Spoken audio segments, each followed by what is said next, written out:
right, hello. Welcome to Adventures in Lollygagging. Tonight we are doing a special little episode. Oh boy, look at Derek throwing out the thousand bits. You're a sweetheart. And Ooh. Ashley throwing out 300. Melissa doing her Amazon Prime subscription. All these people. It's too late. I already killed all your characters. You can't. Bribery will literally get you nowhere at this point.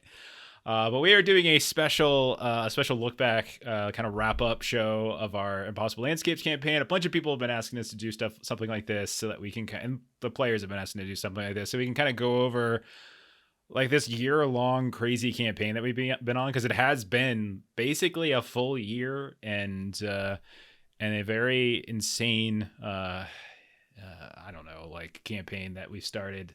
So it's pretty interesting. Like, I'm very excited to kind of go over some things. I started going back today through some of my notes, which was crazy. I realized how lucid I have become over the past like 3 or 4 weeks from not having to prep Impossible Landscapes, and suddenly I'm back to some level of sanity. So it's kind of interesting. I said in the very beginning when we first started, and I've mentioned a couple times since then, but when we first started doing Impossible Landscapes, I was doing a lot of reading of the book like late at night, and it was really messing with my mind as I started to see things for reasons. I started to like hear the clack of puppets and stuff, and like it was freaking me out after a while. And yeah, that hasn't happened for a few weeks, so it's been interesting. But all right, I mean, we don't really need to do any kind of character introductions, I don't think. Like, it doesn't really make sense.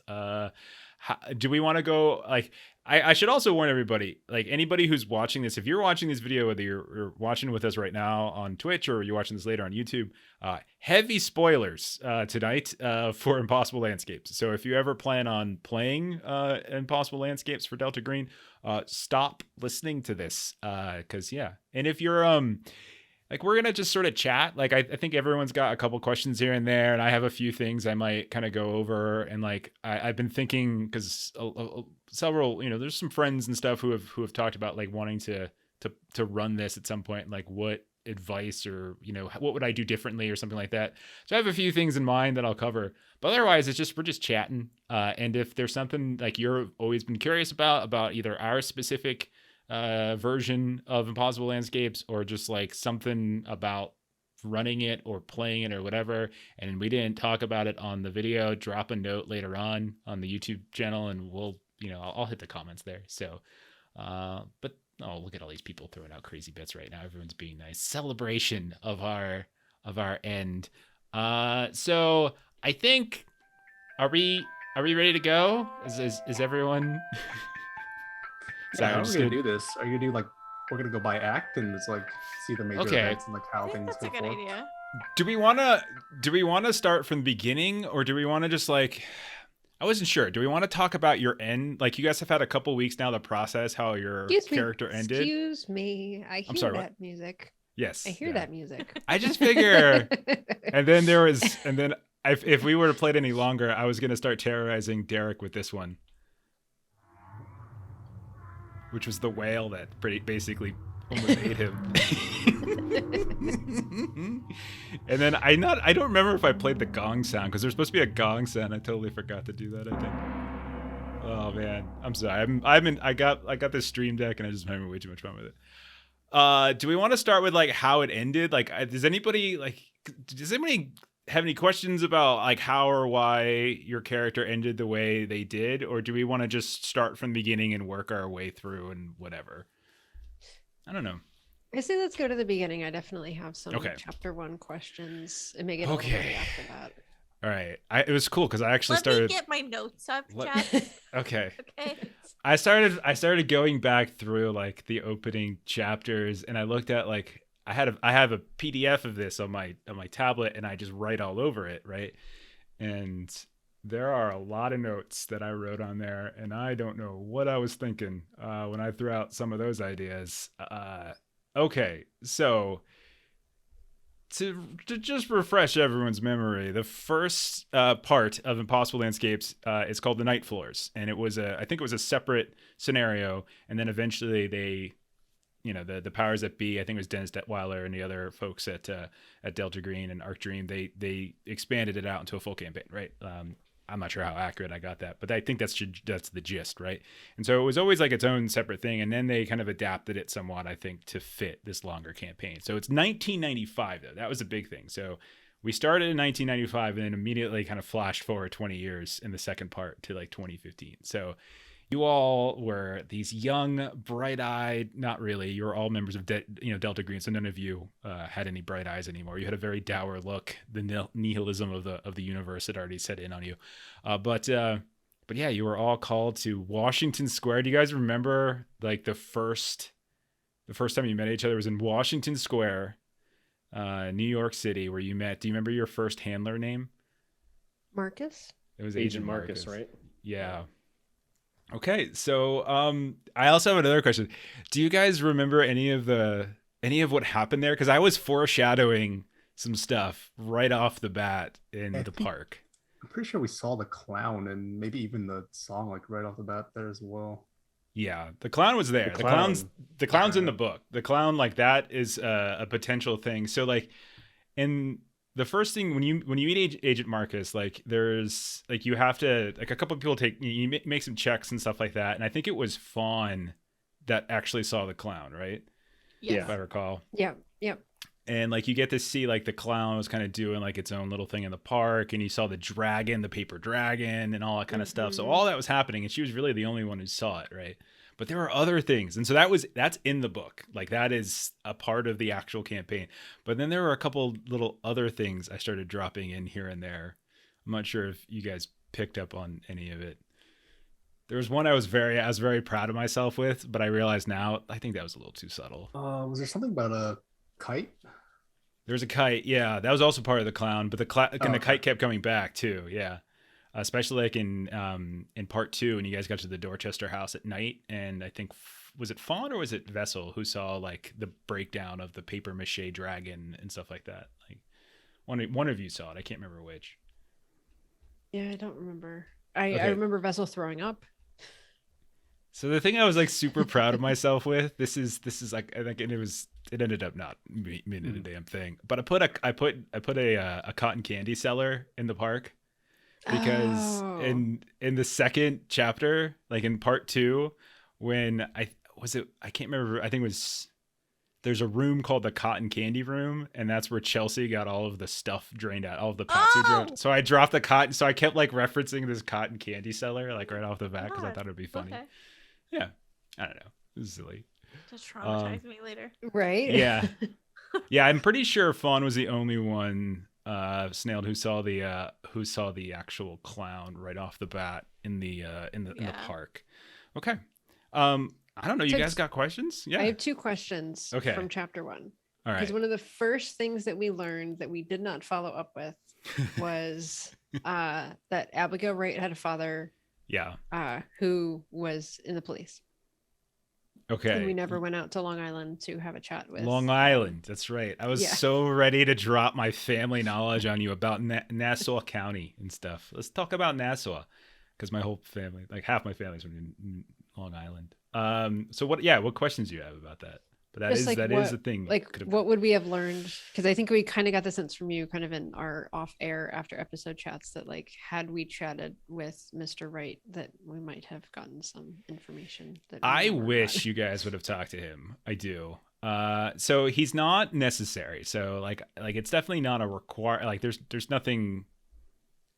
There's nothing you have to talk to him about. But he opens up some interesting possibilities. So on the one hand, like Thomas Wright can become, like, the cool thing with him is that he has kind of an addictive personality. You start to get some backstory as well about Abigail Wright and her parents. You have the potential to get into like how her mother died and how strange it was when her mom died, because her mom just like one night woke up and just like screamed for no reason, like they're trying to take the baby, and then like just died of a stroke. And it was like, you learn later, I think at one point you guys had a vision of that or something like that, and it was a reference to like basically the powers that be of like Carcosa, King and Yellow, etc., like trying to take Abigail and stuff. So and she just died, and so it was like Thomas Wright and Abigail for a really long time. So you could potentially have gotten that, which would have made some of those other things later on pay off. But the other cool thing is that Thomas Wright is suggested as a replacement character should an agent pass, because he has such a direct connection to the mystery of finding Abigail in ways that maybe a random person might not. And the other interesting thing, and I'm glad you asked about Thomas Wright, is that it would have potentially led you to one of the locations / encounters that we actually didn't do, and that's the bookshop. So there's this whole section in the book. This is at the end of part 1 of the Night Floors. There's these like optional sections. I'm not even sure if optional is the right word, but but the bookshop was one of them. And like it never had any that you didn't have to go here. There's no specific reason to go here, but there were, and like how you kind of find it is sort of weird because it's one of those places that don't quite fit. It could be any bookshop in any city and anywhere, and like it's just you only find it when like you're prepared to find it. You know what I mean? So it has that kind of unnatural, supernatural quality to it, and it had to do with like Abigail's discovery of the play and everything like that. And so you could have potentially figured out that she had purchased a copy of the play. I think Thomas might have even actually been there with her at the time, and that's kind of where it derived from.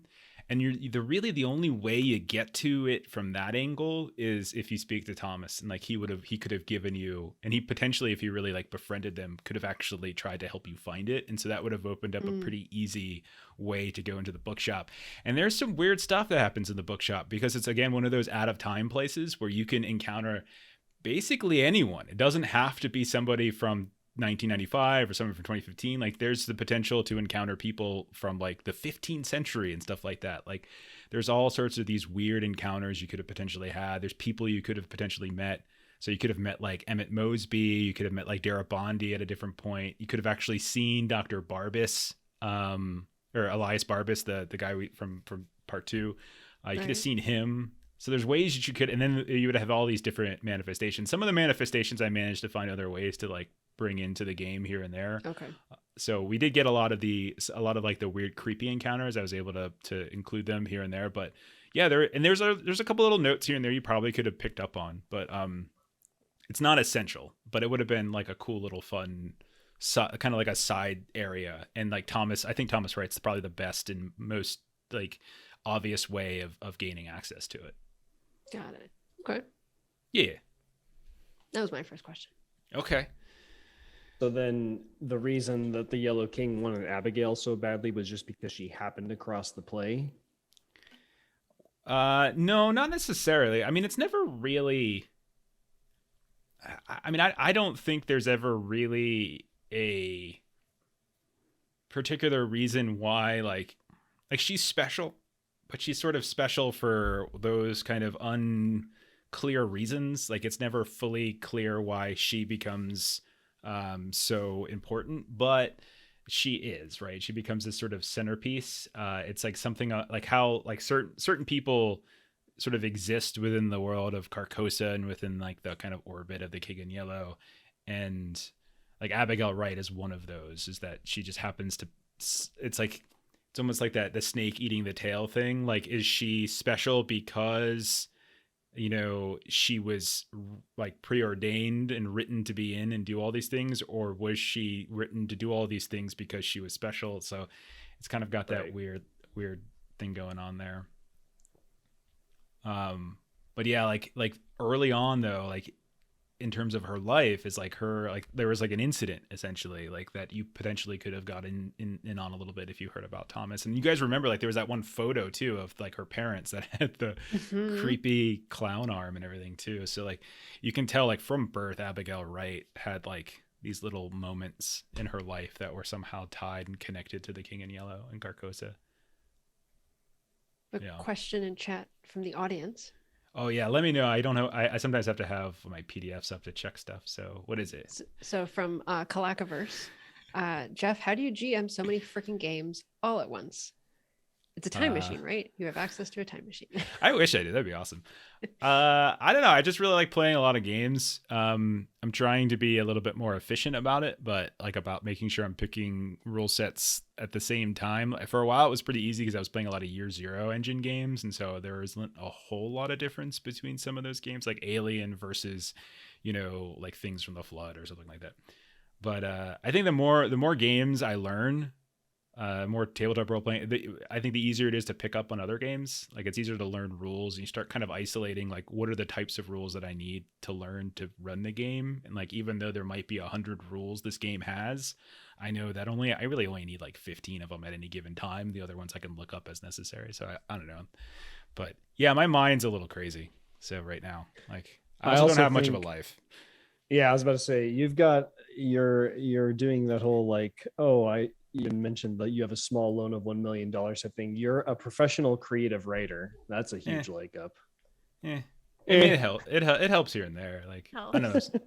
I guess it helps. It helps that I don't sleep much and I like to read a lot. That's true. So Yeah, you're a vampire. And lots of PDFs with lots of notes on them. so many PDFs. Oh my god, I take so much notes. Like seriously, I would see show one of you. your crazy PDFs. I don't have it set up, Discord? but there's a PDF. Like I feel bad about sharing the Impossible Landscapes PDF. I shouldn't do that. Like that's the one thing. But there's notes all over it. Like it's highlighted, handwritten, color coded. There's like my first read, which has all of it's in red. So like all of like my margin notes for my first read is in red. My second read's in blue. And my third read's in green. And so it's just like you can kind of tell. Oh and I my start gosh. talking with myself, where like I read like one note from my first time, and then my second read, I'm like, why would you think that? And like, why am I writing that? Like, yeah, it's pretty crazy. That's pretty fantastic. You can just send it to the creators of Impossible Landscapes and be like, hey, if you really want to freak people out, you can include Yeah. this in your GM notes. I'm going to Dante's Inferno. I'm going to send them my mental health bills. Like it's crazy. I was about to say it's your own personal Dante's Inferno. You went through like several levels of hell, so to speak. This is a great read, by the way. Like I would recommend you guys Yeah. read it. Like Oh. you would be surprised. The four of you, like because you've already Yeah. you played it now, so there's no go for it. But like there's a lot of things in it. It's pretty cool. Okay, I need to know. Okay. Lewis Post had a large Baroque mirror under his bed, Yeah. and I kept failing my rolls. Yeah. What's up with that? All right. So the mirror, which I think Vessel was the one who discovered the mirror, if memory Yeah. serves. I was in the front room with Lewis. And so basically Lewis Post would like kind of use that in a way to kind of get inspiration or something, I think is sort of how I was reading it. But like if you were to look into it, you would potentially see a weird kind of dancing shape like the clown. So you would have been able to sort of get another hit of the clown there. I'm trying to find Lewis Post's specific page in the PDF here so I can tell you more specifically what it might have been. But yeah, like the idea is basically like you could have looked into it and you could have gotten affected by it again. And like you could have seen some sort of strange image moving about. One sec. That's right. He comes after Michelle Van Fitz. Okay, so where is it? Is it Lewis Post or was it Roger? Yeah, it was Lewis Post. Okay, so where's the darn mirror? Okay, so after an extensive search, you could you find the mirror. If you were to look into the mirror for 10 plus minutes, the reflection of a vague figure is suddenly seen. And so at first it wouldn't really like be anything, but then it disappears whenever it's looked at directly, and the figure appears to be making dance-like motions with its arms and its head. But you can never quite see it precisely. So it's essentially just another way of kind of starting to lay the foundation for like the dancing clown here and there. And Okay. Lewis Post was effectively getting taking inspiration somewhat from like what was in the mirror. I think at one point, if you were to like spy on him, you might have seen him like looking into it or listening to it in a similar way to like Manuel was doing that with one of his paintings. But yeah. Yeah, you would have definitely lost sand from that too. Yeah. I think I was sneaking up on Manuel when he was like in the basement and he was talking to something. Yeah, he's is that what talking you're about talking about? painting. Yeah, he was talking to a painting. Do you all ever go back and think about the paintings themselves? Do you remember the paintings? Like Yeah, what they were? traumatized me. I remember there was one that had like a red carpet or something. Yeah, With there was. fire So and twins and Yeah, something. that one. you should remember the fire of all people, Fawn, because you were in that fire Yeah. and you saw that image. And I think You I made saw it so the that feet. album saw it too. Mhm. Yeah. Because so there were 3 paintings of note. One was the clown, right? And so that Yep. one we kind of know what that's connected to. But then one there was a fire with a cloaked, like robed figure at the top of a staircase. And that's the fire that Fauna was in at Sam and Gina's household. That Mhm. album got a Mhm. glimpse of when he was like moving about the basement of the Dorchester house trying to find a place to hide, and like his brother had an issue, he kind of saw his brother. But then there was the third one, and this one I don't think you guys ever figured out. Is that the twins one? It was the twins. Do you know who the twins are? Fuck. Did you ever figure it out? No. Okay. I can't. Give a So hint. I'll give you a hint. Mr. Wilde is part of them, is one of the twins. Bale and Mr. Wild? No. No, I Do you- always thought any of you like anagrams where you move the letters around in a name? If you move the letters of Mr. Wilde around, there's another character's name that you'll get. Character that you all interacted with as well. Oh fuck. right, is- Uh, Ed Who? Meyer Weiss. So by day, the kind of like in the by day in the Dorchester house, you met Ed Meyer Weiss, but at night Uh-huh. he basically was Mr. Wilde. And so he was like the big, tall, kind of scarred looking guy. But during the day, he looked at, so it was almost like a Jekyll and a Hyde thing or twins thing. And so the painting, like Manuel's paintings, sort of described that, like this sort of similar looking people, but at the same time, like one was like drastically different than the other. And so, yeah, they were basically the same person, sort of. But he was also one of the people who during the day, like there wasn't like Bale you saw during the day but didn't see at night, and then, or excuse me, Bale you saw during the day and you saw at night, and many of the others you saw during the day and you saw at night, but like you saw Ed Meyer Weiss during the day but never saw him at night, but you did I meet never Mr. Wilde noticed. but never saw him during the day. And so Oh my yeah, if you actually rearrange the letters, it's funny. That's crazy. Holy Yeah. smokes. what the hell? Yeah, there's lots of little things with Weiss too. It's interesting because that story can go a lot of different ways, because he's, if you remember, he's like the rich kid who you know, when he was like 16 or something like that, he shot people up with a shotgun because of masks. Like he put a mask on and they said they were all wearing masks, but he has like a big old fortune, and he has like a law firm, and he could potentially, like either him or Mr. Wilde could potentially help you significantly, because they can kind of get things done, but they also can really, really hurt you in your life and like everything about your normal life, because like the lawyers basically come after you guys and just sort of rip you apart. So how you kind of interacted with him, and whether you gave them too much information, like if you gave them a bunch of personal information, they could have really like ripped your lives apart. But luckily you guys didn't. You guys kind of kept it pretty tight there, and you avoided that potential complication. And you were nice to Mr. Wilde and said you would do a couple jobs for him. Would it have been possible to complete part 1 without being corrupted or changed by the yellow sign, or is that like scripted to happen in some way or another? Yes, it's certainly possible. So the yellow sign appears, I think, 2 times, if I recall, in there's 2 specific instances where you could come across the yellow sign. One of them is, I believe, in Abigail Wright's apartment, and the other is in the night floors, which is like a random encounter, etc. Right? And I think that's what happened to essentially everybody. And Yeah. it's certainly possible, but not likely. It all depends upon how aggressive you guys are with, like, just, you don't have to destroy the building, but that's a fairly common tactic, is destroying the building in some way. There's probably other ways that you could potentially do it, like bring Delta Green in to shut it down or change ownership or something like that, like more, different ways of doing it. But from what I understand from other people who run and play the game, blowing this building up, burning it down, fairly common tactic.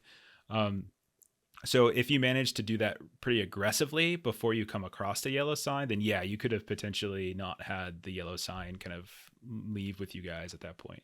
But whenever you see the yellow sign, you're effectively marked. And so Right. because you're marked, like now the king knows you, like is just kind of drawn to you. And so, Well, yeah.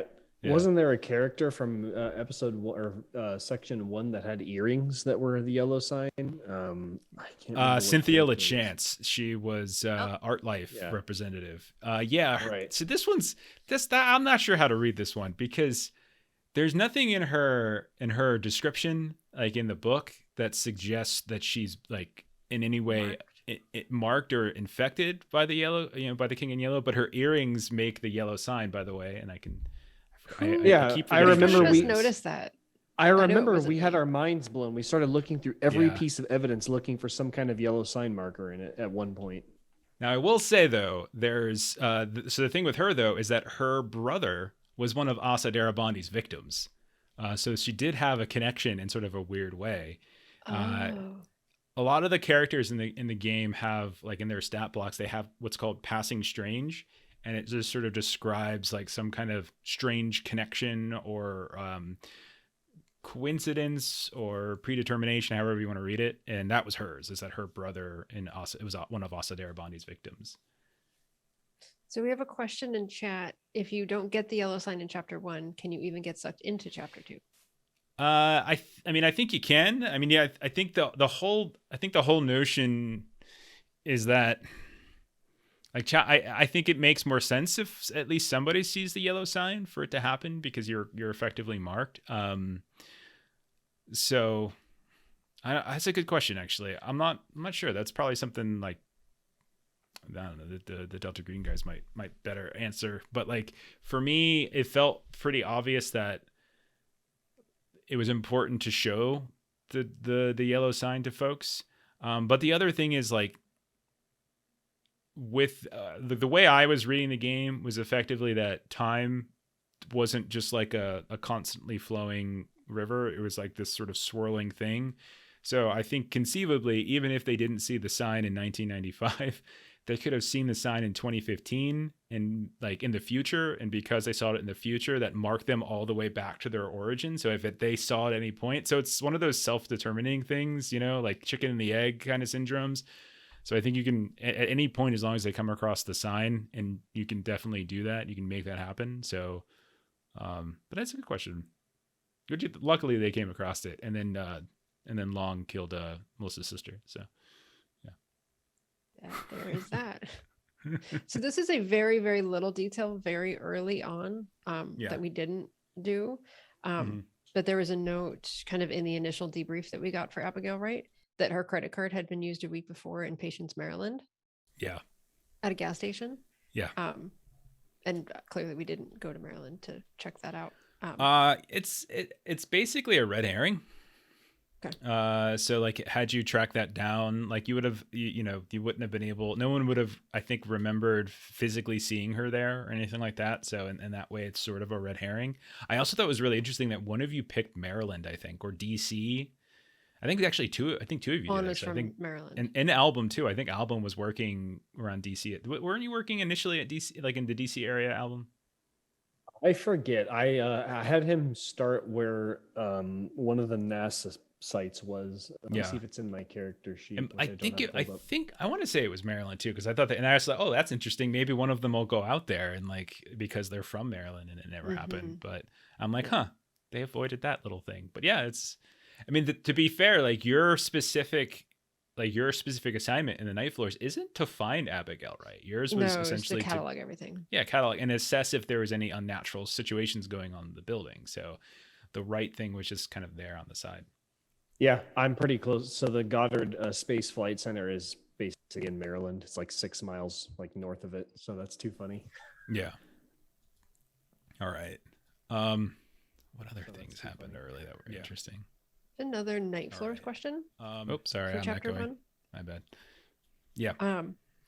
So there were 2 books that I don't think anybody read that we found on the Night Floors: The Loving Lamb and The Sleeping Man's Dreams. Okay, so those were probably. Where'd you find those? Were those in Van Fitz's?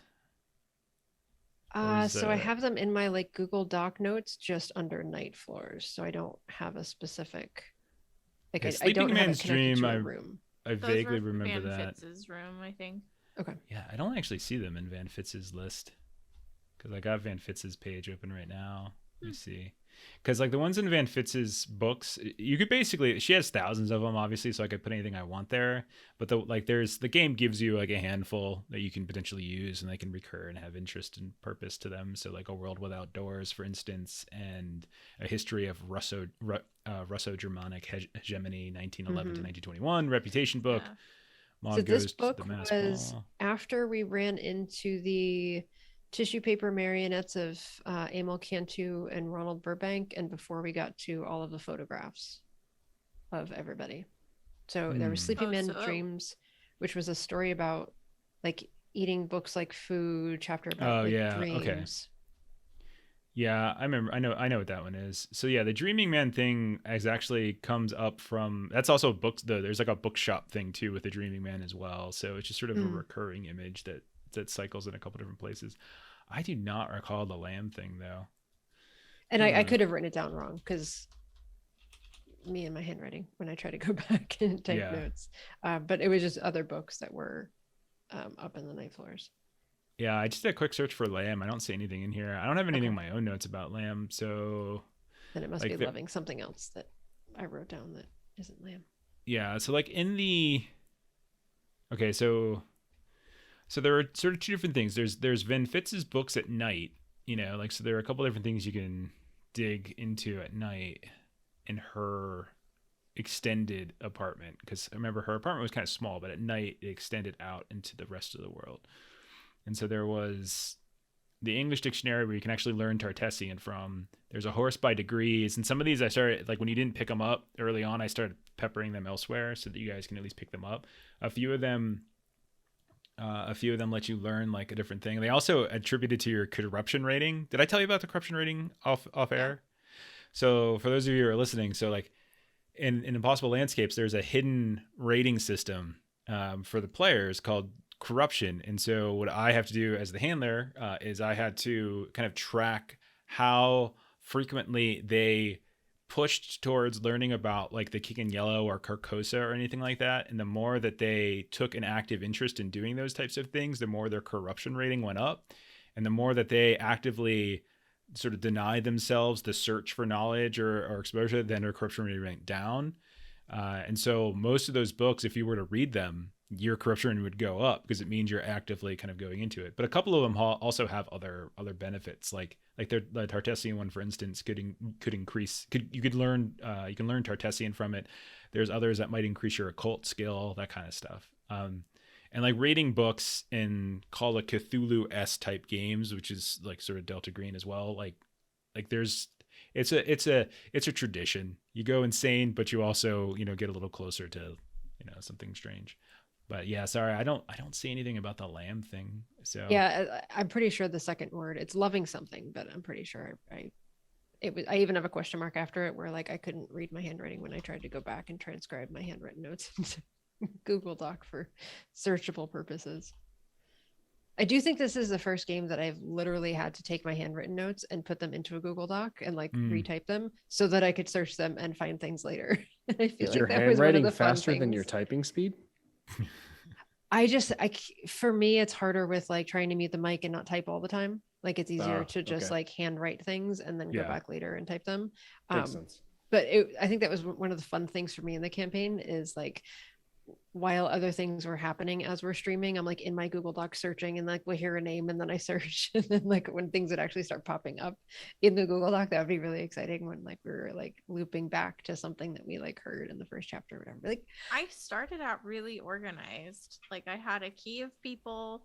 I always used like the headers and stuff so I could like try and tab between chapters.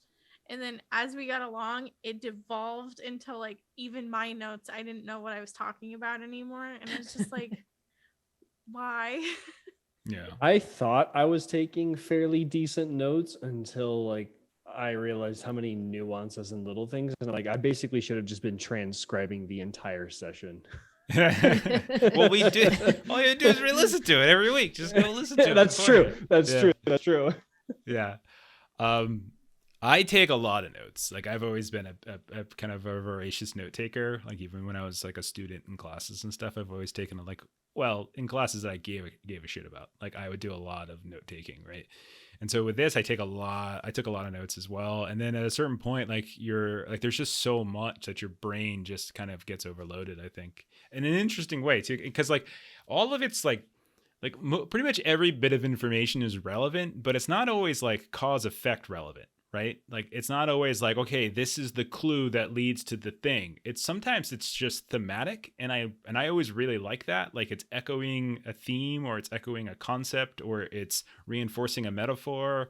And sometimes like you get a little bit of information like in the very first chapter, like the twins, like the fire, like in the paintings that don't make any sense until later. And then when they come back, it's like, oh wow, that was, whatever. But like even being able to predict that, it's not necessarily causal, right? Like there's nothing about being able to connect Manuel's paintings with those particular moments that really like like there's plenty of other ways where you can learn the idea that time itself is sort of not really what we think it is in this universe. Like that's reinforced like 100 different ways. So like if you don't pick it up on this one thing, there's plenty of other things that reinforce it. So I like that. Like so at a certain point I started realizing like, okay, some of these things I can probably just pick and choose. That one phone call thing with the old like military phone where it's like, oh, the satellite phone. Yeah. Okay. So no, the radio. You mean yeah. That was the code words? walkie-talkie. Ashley, Yeah. is that what you meant? Yeah, the code words. That fucked me up when I later put together, and I'm like, that's our mission, Jeff, and we learned about that. India like, Moon, yeah. Isn't that great? Yeah. I like lost my shit. And Dallin and Exeter and yeah, all of that. Yeah. Yep. So I'm looking at part one to see if there's anything else. Like I just threw a couple of random notes down myself. We covered most of it already. There were a few things that you guys didn't encounter when you're going throughout the night floors. There's a bunch of like random encounters, and I can kind of piece them out however I kind of want. But also some of the encounters are only available if your corruption rating is at a certain point. Like the more corrupt you are, the more open you are to kind of Carcosa and the doings of the King in Yellow. And so some of those things are only available to highly corrupted individuals. And then also like, because you guys hung out together like so often, what often happen is that the worst of you, which was in the beginning, Chelsea for the longest time had the highest corruption rating. But what often happens is when you encountered mechanically like a specific corruptive element, and as long as one person in the party was high enough to get it, everybody is too. And so that means you essentially advance your corruption. So like Chelsea was essentially spreading her corruption to people. Wow. Yeah. You're a bad influence, Ashley. It was awesome. I just like reading books, awesome. okay? Yeah. So there were a couple things then. There was like this, like you could have, there's like this really creepy encyclopedia salesman you could have come in contact with. There was like the author's room, which you all know is JC Lintz now. You could have found his room, come across it at one point. And one other thing we didn't really do a whole lot of is the Castaigne stuff. Fawn was there. Fawn met with Castaigne in the first chapter, which was cool. But remember how he had kind of a locked room off to the side? If you would have gone in there, you would have first uncovered like the Imperial Dynasty of America. There is this whole other sort of conspiratorial part. Again, it's a side thing. It's not essential, right? But effectively, like the idea of who the real king is like who is the real king, and like there was the guy that was flying around at the end when you met him in part 4 is another one of these like kind of Castaigne and in some cases Chastain, and like they're all and they all derive from like a Frenchman in like the 1500s who was possibly involved in like the hydromantia and stuff like that. So like you could have kind of gotten that. One of the things you could have done, and I had this ready to go for Vessel actually, because of his name, is I was going to put his name in the book. And so like he was part of this conspiracy that they were tracking, and then eventually I could send assassins after you and stuff to take out, because you were part of like the lineage of the king, and gotta take him out so that we can become king, sort of, so to speak. That kind of makes sense. So there's a couple other things. You also could have run into Dr. Dallin as well in the night floors. That was possible in an interestingly enough way.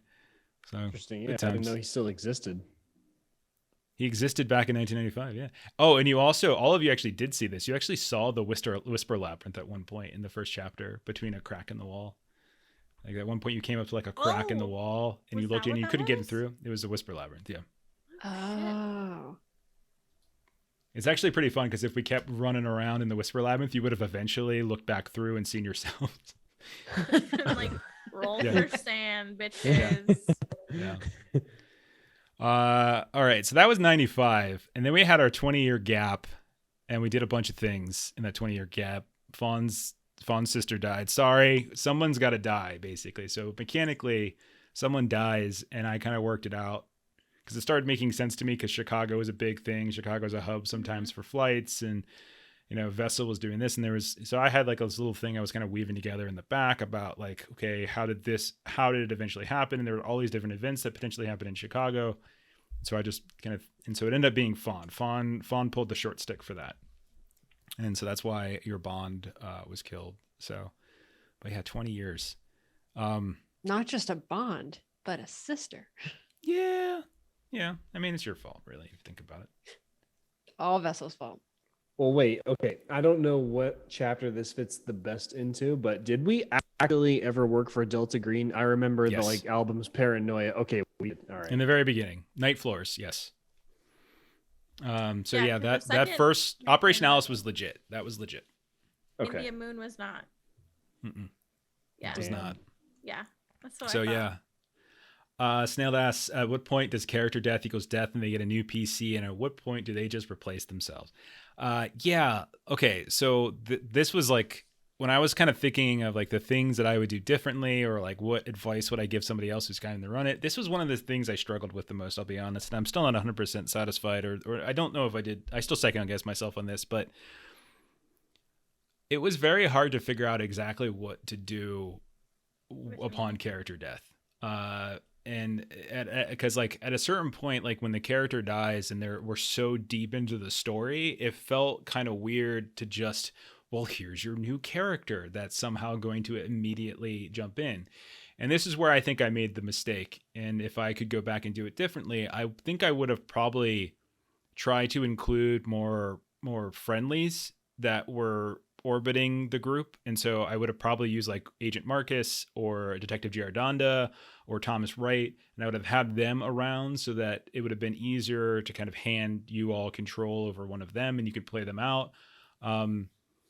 Or I would have, and the other thing I was thinking of doing is the other thing I think it really needs to happen in this campaign is you need to dig into bonds more. And you got to get to know people and who's in their life because you have to, as a handler in Impossible Landscapes, like the spread of the unnatural and the influence of the king has to effectively like you use the bonds as like you almost weaponize them towards the end. And so like any kind of connection that they continue to have towards the end, there's the threat of like the King in Yellow's influence spreading to them.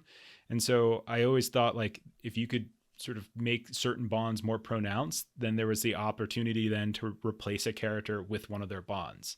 So, you know, I thought, and I always had for Album in the back pocket, I was always going to bring your brother in. Like I took him off the stage intentionally because I wanted him to sort of I can bring him out there at any point. But you were the one who didn't die until you went for a swim, you know, in a cloud. So it's never an issue. But yeah, it was tricky. And so, yeah, like there's ways to do it, but there, you know, I don't know. Like, but then there's also the idea, like, once you all become connected to the King in Yellow, well, the King is not done with you yet. So death has no power over the King, and you know the King in Yellow and the power of Carcosa, none whatsoever. Like it has, like it's the opposite. The Carcosa is, you know, and the King in Yellow can do what they want, and so the idea of making you all into what they call in the book repeaters, where you're just kind of repeating the same thing over and over again. And it's kind of the effect that I was doing with Chelsea for a while, is that she was sort of like repeating similar things and kind of getting the same wounds and et cetera, et cetera. And so that's what I kind of kept going with. And so I turned it into that, like you died and then like you kind of came back. But what I did in my own mind is like, I just made notes to myself, like, if you keep dying, it was just going to make your end worse. Like your end was just like, once we finally get to the end, like it's going to be worse and worse and worse and worse for you. Yeah. Yeah. King has power over death anywhere. Really, like you can do whatever. Like, I mean, it's up to the it's up to the GM. It's up to the handler, really. But like the idea, like once you become, so the way I'm reading it, and I think it's actually stated a couple times in the book, is that you can always make the case at any point that the king has something in store for you. Like there's something that they want from the agent, etc. So you have the ability, if you want, to bring them back. At a certain point, I felt pot committed with the characters that we had, and I didn't have any intention of bringing people back to life over and over again. Like I definitely, like with Album at the end, like no, I mean, like he's gonna come back and it's just gonna be worse for him at the end now, and like, you know, that kind of thing. So the way I was reading it is like at a certain point, it was like I didn't think I did a good enough job of establishing potential satellite characters, because I didn't want to just like randomly introduce like a new agent. Like that felt so arbitrary and weird, and like after how suspicious and paranoid everyone has to be at this point, why would you suddenly trust them? It just didn't feel right to me. So I just kept bringing them back. How do they have the information that we've been building for all exactly, of these sessions? Right. Yeah. And so like, but there are like, and this is, again, I'm putting that on me. That's not on the book necessarily, because there are options. I just didn't play them up enough. And so that's why I was like, if I tried to push Giordanda a little bit more early on, or Agent Marcus, and they could have come back 20 years later, and like you can see how they're affected 20 years later, like, or Thomas Wright. Like I think those could have been like really interesting characters. I also wanted to do that with like some of the detectives and cops at the beginning of chapter 2 with like Emmeline Skahan and stuff, but you guys never, because of how weird everything started in chapter 2 with people getting arrested and stuff, like it didn't ever really work out that way. So a lot of it was just sort of, we didn't really trust the police making judgments as I go there. Yeah, fair enough. Fair enough. But yeah, like it's a little tricky. So anyway, like that's like, so if you're like, to me, like if I were running this again, I would make sure that I have outs. And so the outs that I would have is I would try to set up, like it's sort of a twofold process for me. It's increase Bond's presence, and that's harder to do because like there's only one chance for home scenes, and that's between chapter 1 and chapter 2. And I don't, in hindsight, I don't think that's a good idea. I think we needed to find ways to get other home scenes in somehow. And so I'm not sure if it was just a time thing or if it was just, you know, whatever. Maybe it was just, we're just new to Delta Green or whatever. But like, I think if we would have been able to get Vision or incorporate your bonds more frequently, then we would have potentially had them in play to be used as as replacement characters, but also ramping up some allies. So making sure you pick a handful and like make sure that they're part of the campaign a little bit more, and so that they become an allied NPC, so that if stuff does go wrong, then that paranoia and suspicion that you have isn't necessarily extended to them because they've been a friend or an ally to you, and so you're able to kind of so like and so like looking back, those are two things that's the two ways I would correct the problem that I eventually like painted myself into a corner with not doing that. I feel like the only way you could really correct that though is like if you just had, you know, like spouses or friends just randomly call our cell phones in the middle of like doing Delta Green stuff, and then we have to choose to answer the phone. Otherwise, and it it's also like we're could have staying been at on us too. Like I think we could have like I think now that we know, because it was our first time playing the system as well. Like it also could have been something of like us doing that. So like us, you know, kind of like, you know, when you're like pushing off stress onto a bond, like that we could playing have that out more. Like played that out of like, I step outside, I call my sister, you know, I check on how things are going, and that kind of recenters me. So like it could have been like we could have played that out when things were happening, and then like we brought the bonds in like mechanically as we were like pushing off stress on them or sanity loss or some of those like things. Album did with his brother. Hey, can you analyze this sample? Honestly though, I think that was great though. It actually created some really fun, it gave me a lot of fodder to work with later on, and it actually presented a very good backup character for Album, but it just so happened you were the only well, not the only, because I guess Fawn was good too. Like the two of you were good pretty much the whole time. Chelsea needed it pretty early. Vessel didn't really need it till sort of late in book 3.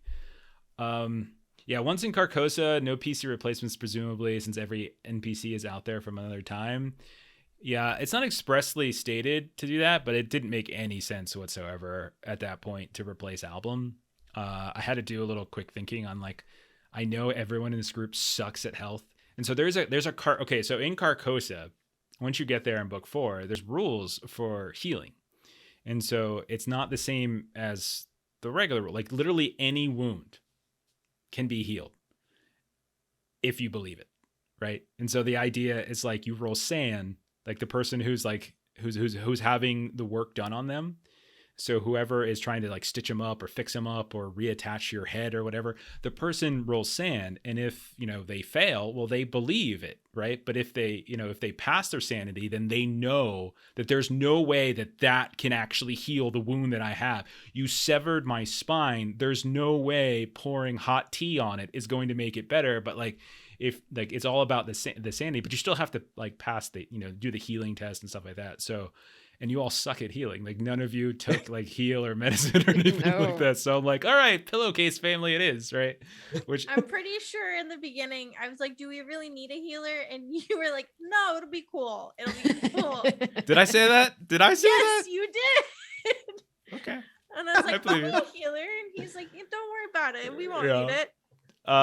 Pillow Doc family. Okay, so Pillow Doc is in the scenario, but not in the way that I play them, turning them into a welcoming family who hosts you and heals you. No, that is not how they're in there. But like the idea of there being a family in Carcosa with pillowcases over their head who were clearly executed, and they were just going about their day like normal, that exists. But turning them into like a doctor and a healer, that was just sort of like me trying to make it work at that time.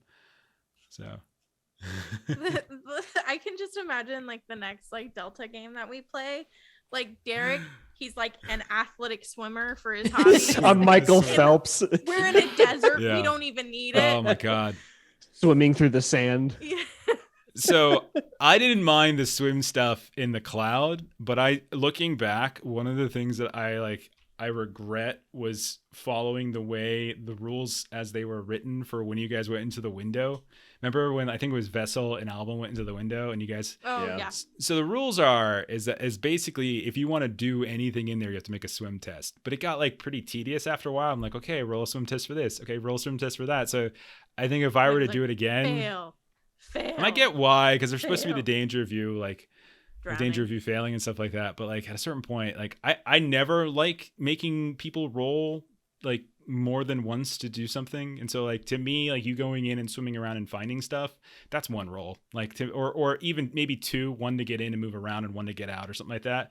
But like every single time you do something in there, it's just I didn't like it. It was tedious, but I was trying to play it like true to the book as best I could. But like looking back, I'm like I would do it differently because I'm not a big fan of like that kind of like, okay, let me just roll till you fail. And that's what it felt like I was doing right then. It's like calling out for skill tests over and over again until you gotcha, you finally failed and now you're dead, even though like maybe you passed the first 5 or whatever and now you're dead. It's just like, well, It was funny to me because I remember setting my character up. I was like, cryptology and Mandarin. That'll be like cool little quirky things of Album. And it's like, never used them. I think I used cryptology once in like chapter 4. So I had a couple of instances where I actually put cryptology into the book just for you, but we just didn't really kind of come across those situations. Mandarin, I didn't put in there. I will say that. Like I didn't drop in. I do try to make sure like to go in and look at what you guys are good at. And if it's not already represented in the book, try to find a couple encounters or scenarios every now and then where like you all like it's perfect, like you're like this is perfectly Terra to what you can do. So I try to do that every now and then.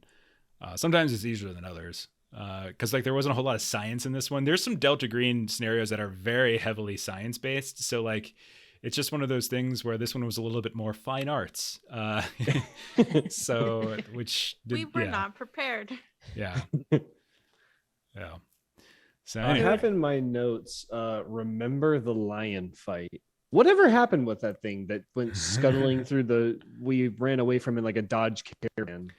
So yeah, and so that was part 2. That was in Barbas's house when you all went into Barbas's house, and while you were trying to use your cryptology to break down the actual card, like that weird code on the card. postcard. I think it was Vessel who triggered the line because it was about getting like proximity. If you got too close to it, it would whir and start going. You guys, man, that thing was going to kill you. I'm glad you guys ran. So basically that thing isn't going to run around in the middle of the street. So I just said like, okay, it'll come outside of the house to scare you and make it and like, but then it eventually would kind of turn back and it would sort of go back to Carcosa, so to speak, right? It would just sort of dissipate. And that's kind of what happened is that once you guys But got it was away, a Saturday morning and there were children out in the neighborhood. I know. And I wanted you all to feel that, right? I wanted you to feel that at that point. Yeah. But yeah, that thing, the line wasn't going to like go into somebody else's house and do anything. That's not how it. That's what not did how it that rolls. door lead to? The small door? The bookstore, the bookshop. Shit. Okay. Yeah, you can't get to it from the tiny door, but you can listen and hear. And so basically, what happens if you were in the bookstore, you would find the other side of it. And what effectively was happening is like stuff was being shifted through that, like books and stuff were being kind of pushed through here and there. Yeah, we got that part. Yeah. Like hint. Mm-hmm. I just didn't realize I went to the bookstore. Yeah, like it would have made, had we gone there, I would have probably hammed it up a little bit more, but it wasn't like a Barnes and Noble. It was like a bookstore at a time. So like it wasn't going to have, it was more like a quaint, like independent bookstore. So you weren't going to, and like and the people there aren't necessarily, New Yorkers or aren't necessarily Bostonians. They're just whoever I decided to throw in there.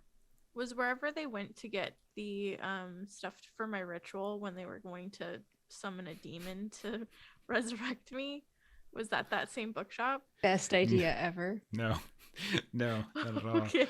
No, that was like I just had to come up with a story for that. I was doing some quick Googling to figure out what the hell was in Boston that would qualify for this type of stuff. So yeah, I actually looked up some locations. I'm like, okay, let's do this.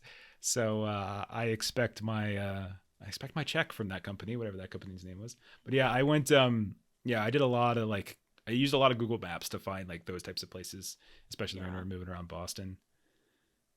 Oh man. So maybe we already covered this, and I forgot about it, but I think one thing that always seemed weird to me in chapter 2 was like the names of the patients felt like anagrammy to me. But like, I don't know that we ever got information that was actually a thing. But they always felt like Mr. Wild, you're right on with that. Like Ed Meyer Weiss was 100%. That was anagrammy, but none of the others. Okay. So like the names of the 4 like missing So like agents. Kim, Ray, Cal. No, there's nothing. Yeah, there's nothing like necessarily like creepy about their names or anything like that. No. Okay. And like, and you adjust. So like, I think one of the things is sort of you adjust so what I was thinking of doing is trying to adjust the names, the number to the amount of people in the campaign. So there were 4. So making sure there was like 4, because I knew at one point when we were eventually we were going to trigger Dorchester at night. And once that happened, you guys are going to awake and potentially think of yourselves like, wait, have we been mental patients this whole time? And we've been imagining this. And I wanted there to be like that potential idea of like, well, wait, are we those patients? Did we escape? That kind of thing. So, there's also, not, you can't see them because they're not here yet. Mm-hmm. Again, it's that time stuff. Like the time thing is kind of weird. So, it's very fluid.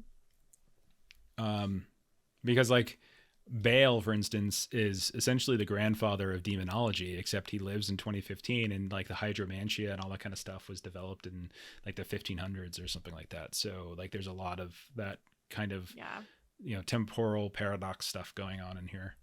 There's other interesting things though, in the Dorchester in part 2 that we didn't pick up on, that we didn't do. None of it was like essential, but there are a lot of like cool little things you guys might like to know. So you remember how Vessel? Do you remember what happened when you followed Bryce, the orderly Bryce? He was like he had a duffel bag. Yeah. Oh, the little baby The child mummy? in the voice. Right, And you went to his house and you talked to his mom. Yeah, he got like a date with his mom. Yeah, he did. He hung out with the mother. It's so funny. I got some pork chops. So, like, had you guys surveilled and followed some of the other Dorchester employees? Because all of them at that point were infected by the yellow sign and by, etc. So weird shit would have occurred with all of them, and they all had something else. So Sam and Gina, she was using this magical cloak of truth to pretend to be her son and her husband at the same time because they were both dead. And you guys got a little bit of a hint of that. But if you would have followed like the other orderly, like one of the other male orderly who was working the security booth, Devon or Devani, something like that, he had discovered a ruined car in the middle of a lot that if you went in the trunk, it would take you into the Whisper Labyrinth. So that was interesting. Nurse one of the nurses, Ulrikia, she was vomiting up these tiny little golden animal sculptures. And Orderly Houston was my favorite, but we didn't have to do it because you guys found the Boxer Hotel your own way. But if you followed her, at one point it seems like she randomly finds a kid on the street to beat up, kidnap, and then she drives to the Boxer Hotel. And if at any point you like interfered with her, it would just be like a bunch of puppets or something like that, right? And so we got to kind of underscore the puppet thing. But she would lead you to the Boxer Hotel. That's another way of getting to the Boxer Hotel. Gotcha. Question in chat. This is to you, all the players, did you ever get too frustrated by the scenario? Not frustrated, but like kind of confused on like what to do at certain parts. Yeah. Like what we're expected to like find. It's kind of like open-ended. Yeah. We're left with like all these pieces trying to like put it together. Was there like, no direction. a particular was there a particular point long? Like, because to me, I think that there's one in my head I think about, but what about you? Was there a particular point where you felt like that frustration the most? I think it was part 3, like trying to get like the Boxer Hotel. Yeah. It's definitely that part. 100%. Yeah. But that's in my notes too. Yeah. What about you guys? What about the rest of you guys? I would say for me, when we kept getting, and it was probably part 2, I think, like when we were more information, and nothing was linking back yet. Mm-hmm. There was just that point of like, oh my God, there's just so much, like we've taken so many notes, there's so much stuff, and nothing had started to link back yet. And so then it was just this growing pile of knowledge. Like, I don't even know what's important, what's not important. And then it was super fun once it started linking back. Then I was like, oh, okay. And then there's like, it was worth like all the notes and all of that. But I think for me, there was just that like, there's so much stuff and I don't know what's important, and like it hadn't paid off yet. And so for me, I think that was like an overwhelm. Yeah. I think if I'm being transparent, I think the most frustrated I got with the scenario was in chapter 4. I'm literally reading my notes right now. Touched lake water. It turned to mist. I went waist deep into the mist to see if it reacted. I fell off the edge. I died. And for me, I'm just like, what? There's no like, my foot, my little toesies didn't feel the edge, and I was just like, but that's more like a minute thing. But it actually played really well because we had the pillowcase family, which I think is like one of the best points of chapter 4. That was one of my favorite That was a encounters highlight, ever. yeah. Like, and that was all kind of like riffing off of what was in the book. Yeah. What about you, Ashley? Frustration points? Combat. It's I mean, rough. it's meant to be really unforgiving, but like I felt like everywhere Chelsea turned, she died. And then it's just like I had a point where I was like, am I really connected with Chelsea anymore? Because like really, where can she go from here? Yeah. And so that was that. Yeah, there are times where I've second guessed whether or not I should have sprung the knife fight on you, because you're supposed to. So like basically, what happened to you in the bathroom was an escalating trigger encounter for part 3 as things are supposed to be getting worse and worse. We got bits too, right? Yeah, and I think it was I think remember. that might have been it, where I decided that was the time to do it. And so basically the encounter was like you're attacked, right? Like it happens, like there's a quick flash, and so someone gets ambushed, right? And like in the back of my head I was like, maybe do this to Vessel because he's probably the most combat effective, but like it was like it's supposed to be sort of isolation, and like it was the perfect time, and then like someone threw bits to make or redeem some channel points to make it worse, you know. So I'm like, okay, well this is the worst time for it to happen, so let's do it now. And I still felt a little bad afterwards for doing that. I do not feel bad though about what happened on the streets of Carcosa. That was your doing. That wasn't me. Oh, yeah, on yeah, the yeah. streets. Totally. That Album was comes not out. on me. What are you doing, Vessel and Nazis. Chelsea? I shoot at them, and I'm like, oh man. Actually, I mean- mentioning the streets, I think, was probably another point where it was very like, I don't freaking know. Let's walk backward. Let's like, because like it was just sort of like we're turning and we're turning and we're trying this and we're trying that and like, Yeah. nope, I mean, that You they don't- it really doesn't seem any didn't, closer. Like, nope, It's your doesn't seem guys' any fault. closer. going. That's your guys' don't know. fault for passing all those sand tests. The Yeah. mechanic is that you I called advance it when out. you fail sand. Ashley called it out during game. You that advance. blew my mind. You make progress when you fail sand tests. And I honestly, I think it's incredibly clever because the whole game you're thinking, oh my God, I'm blowing down with sand. This is terrible. This is terrible. Yes. But it's like, don't worry. Because you function better in Carcosa when you're low on sand Yeah. because you're going to fail more tests, except you guys keep rolling like single digit sand tests. And so I'm like, sorry, guys, you're not progressing yet, right? I There's was only so so many times I could be like, you guys travel around for a bit and you don't progress. Well, and then it's just like the one time I did fail, and then you're like, oh, and the castle feels a little bit closer, and I was like, Yeah, that's hey. Yeah. I was Yeah. so late to the party when we were in that like big firefight with the building we had just bombed, and then there was like the firing squad, and all of you failed your tests, and he was like, "Oh, you move a little bit closer," and I passed, and I was like, "Oh, I'm gonna be like right up there," and it was at that point I realized, "Oh no, I don't go anywhere." I was Yeah. Yeah. You're like shit. So Damn much it. of Carcosa is about failing sand test and sort of like, because I think the idea is basically that you're like, in order to really function there, or in order to be like, you have to have given yourself over to it, right? And so if you're passing your sand test, I think you're still holding on to the threads of like reality as opposed to what's happening. And so at least that's how I was interpreting it. Yeah, no, Um, it's another interpretation of the only way out is through. Yeah. I really love that Yeah. mechanic. Like that was like, I thought that was super smart. Like it's dangerous getting too low on sand because like there's still some sand loss here and there and that could really screw you over at the end. And if anybody ever got to 0 sand officially, like you're mine at that point. I don't know how. I'm glad we never had to face that because like there were a couple ideas I had for that. I want to go back to something to Long said. Like part 3 was where I felt most frustrated too. I was pretty frustrated. I think some of it's on me, but I also think some of it's on the way the scenarios are sort of set up. Because I felt like part 1, part 2, and part 4 all have kind of clear like springboard events for like in sort of a kind of a vector to shoot you guys off in.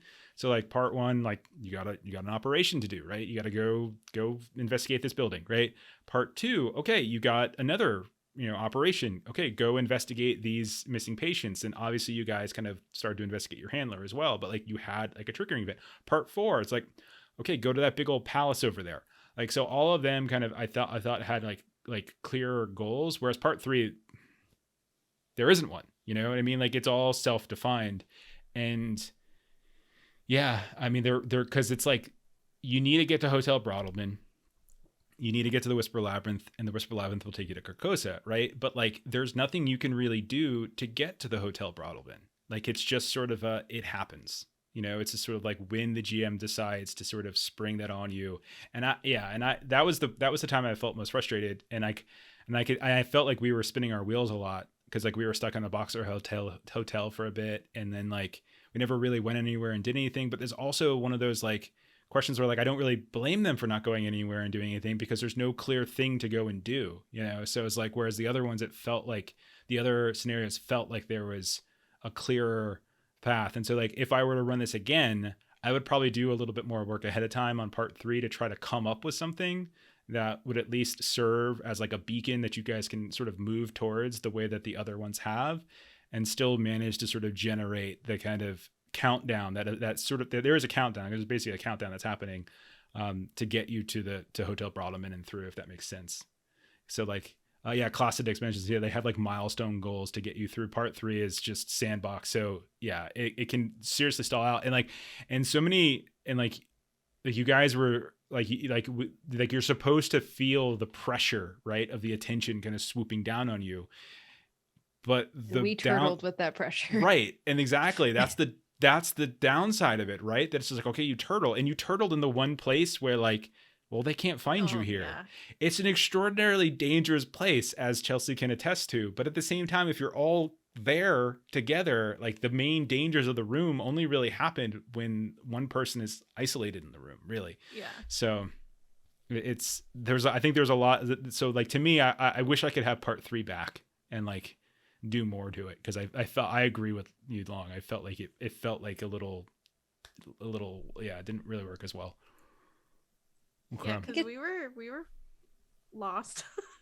Yeah. It's like, we knew we needed to get there, but we just didn't know Yeah. how. And I think it was interesting because it's like, in some ways it almost, it's the earlier example of the only way is through, Yeah. of like, we were trying to not die, and like there's people with gas masks that are chasing us and our faces all over the TV and like all of those kind of things. But like, we just needed to get out there and do. And like, that was the only way to get to the next thing. And so it literally, the meta was like, the only way is through. Yeah, we were too busy trying to put info together. And just Yeah. trying to like avoid the danger of like, Mhm. well, I don't want the gas mask people to chase us, or like, or Yeah, Class makes a good point too. It's like the idea, like the concern about like missing something, Yeah. And like I think there was a lot of that going on. Like, did we miss something? Did we miss something? Mhm. And like what really happens, like because what happens in part 3 is that as the days progress, like things get worse for you guys. And the dangers begin to increase, and things kind of begin to kind of clasp onto you. And it gets to the point where eventually that chase happens, where they just start, like the shotgun guys, to start chasing you through time. And so that eventually triggers, and that can trigger anywhere, when I was talking to Melissa about this, like you guys could have left Boston and been okay. Like if you would have left Boston at any point, and just like stayed out of Boston, like all of those things like CCTV footage and like cops circling around looking for you, that wouldn't have been an issue. Like there are other things that could potentially have happened here and there, but it would have, like, if you guys would have just gone to Detroit for a little while, like you could have like laid low, done your internet research and things. But eventually the countdown, like in like the things will happen, because coming out of part 2 and going into part 3, all of you got a gift and an insight. So it was like a special power, effectively, like where you were kind of getting certain info, or like the powers of Carcosa were sort of like kind of hooked into you at this point. Like Album was actually getting messages through some of the like the weird, like I was using that because of cryptology, right? Like that was like your thing, and like you're seeing things and like graffiti and stuff that actually had messages. Vessel could, because he went through the mirror in the Samagina household. I thought this would be cool to make, because that he would continue to use the mirrors and stuff like that as a transport thing. And I was going to try to get you guys to the bookshop at one point that way. So at one point, if you would have just like tried it just for shits and giggles, I would have put you guys in the bookshop through like Lewis Post's mirror. I was going to have that in there. I had that ready to go. Fawn, you were seeing like glowing objects related to Carcosa, and then Chelsea, you were hearing the voices of Bale, and then there was like other things as well that were coming in. Yeah, and I kept seeing like anything that I looked at, like it was like the menu, or like all of the visual things kept changing. So, which there are a also couple- leads to a couple of questions about like, what if we in 2 or 3 had ever actually gone to an encounter group? Oh, encounter group. Yeah. So there were a couple big scenarios or encounters, whatever you want to call them, that you guys bypassed. Some for the good, some for the bad. Like encounter group was one of those that could have benefited you guys. So, and there are a couple things that could have happened in encounter group. So encounter group basically was like sort of like a half cult, half support group thing going on, where like it would have been like this creepy little dark moment where everyone in their silvery robes and their paper mache masks go in, and like there was this sort of like this weird darkness that would come on, and people would just start talking, and no one has idea who they are, but based upon what they're saying and what they're kind of revealing into the darkness of this support group, I could have thrown clues at you guys like crazy, and you could have essentially been able to, in some cases, intuit who might have been behind that mask. Like, oh my, there's no way, Emmett Mosby was behind that mask, or like, Elias Barbas is behind that mask, those types of things. So there was definitely the potential to provide some clues that way, and also like foreshadowing certain things. But the other thing is you could have gained sand. So there's a double-edged sword. So by like sharing at the encounter group, you could have potentially gained some sand back. but you also could have become addicted and everything, which is sort of fun. And like you would have to go back, but there was flexibility in terms of what I could reveal at encounter group, but there was a nice kind of specific way that it was sort of playing out. Like in part 2, there was just the one encounter group, but in part 3, it was supposed to be like this instantaneous like spread and like, oh shit, they're everywhere. So that was like one of the ones that you missed, but And we missed all of them. I remember being so mad when it was like, oh crap, it was just Tuesday and now it's not Tuesday anymore. And we missed the meeting.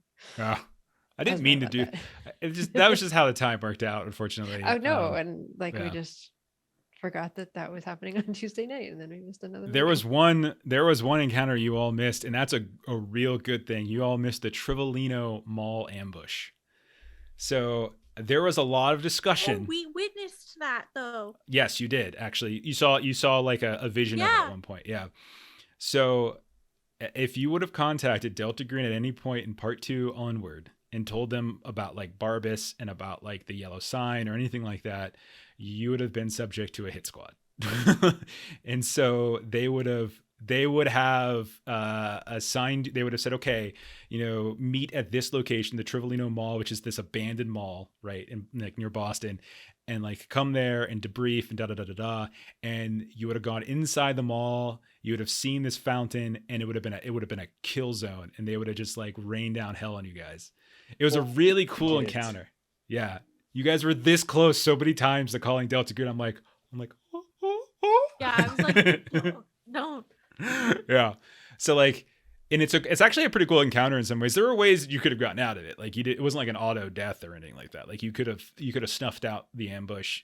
There's also like this little urban legend golden boy that would have tried to sort of warn you guys about it. And I mentioned the golden boy, and I like Ashley was saying, I hinted and sort of showed like an alternate potential timeline that could have happened to you guys later on. And like the thing with the Trivellino Mall is that the center fountain in the mall is shaped like the yellow sign, and like there is all this sort of backstory into why the Trivellino Mall kind of like just fell apart, and there were these weird stories and stuff. And it also was connected to the Lundeen family, because like Henry Lundeen's daughter actually, her corporation owned it somehow, and so there was like this whole like weird little circular rabbit hole like you could have gotten into, but it also could have just straight up killed you guys. Yep. Yeah. Oh geez. Yeah. Eld has a question. Sorry. Way out is through. It seems perfect. Are there any different out is through options for the other characters, especially with like? I think the only one who really could have actually gotten out was Fawn, right? Well, because it was the kind of the fountain swimming escape route. Like, were there other Right. ways So similar actually out options. of Carcosa Okay. back. Okay. So this comes to another thing I wish I could have back. So technically, you can only, so there's 3 different types of endings you can get in Delta Green, in Impossible Landscapes, I should say, excuse me. And there's 3 different categories. There's revelation, there's consumption, and then there's escape. And escape is technically, and that's like the best one, but they're still not good, because there's no way anyone was going to have a purely happy ending. That's just the nature of Delta Green.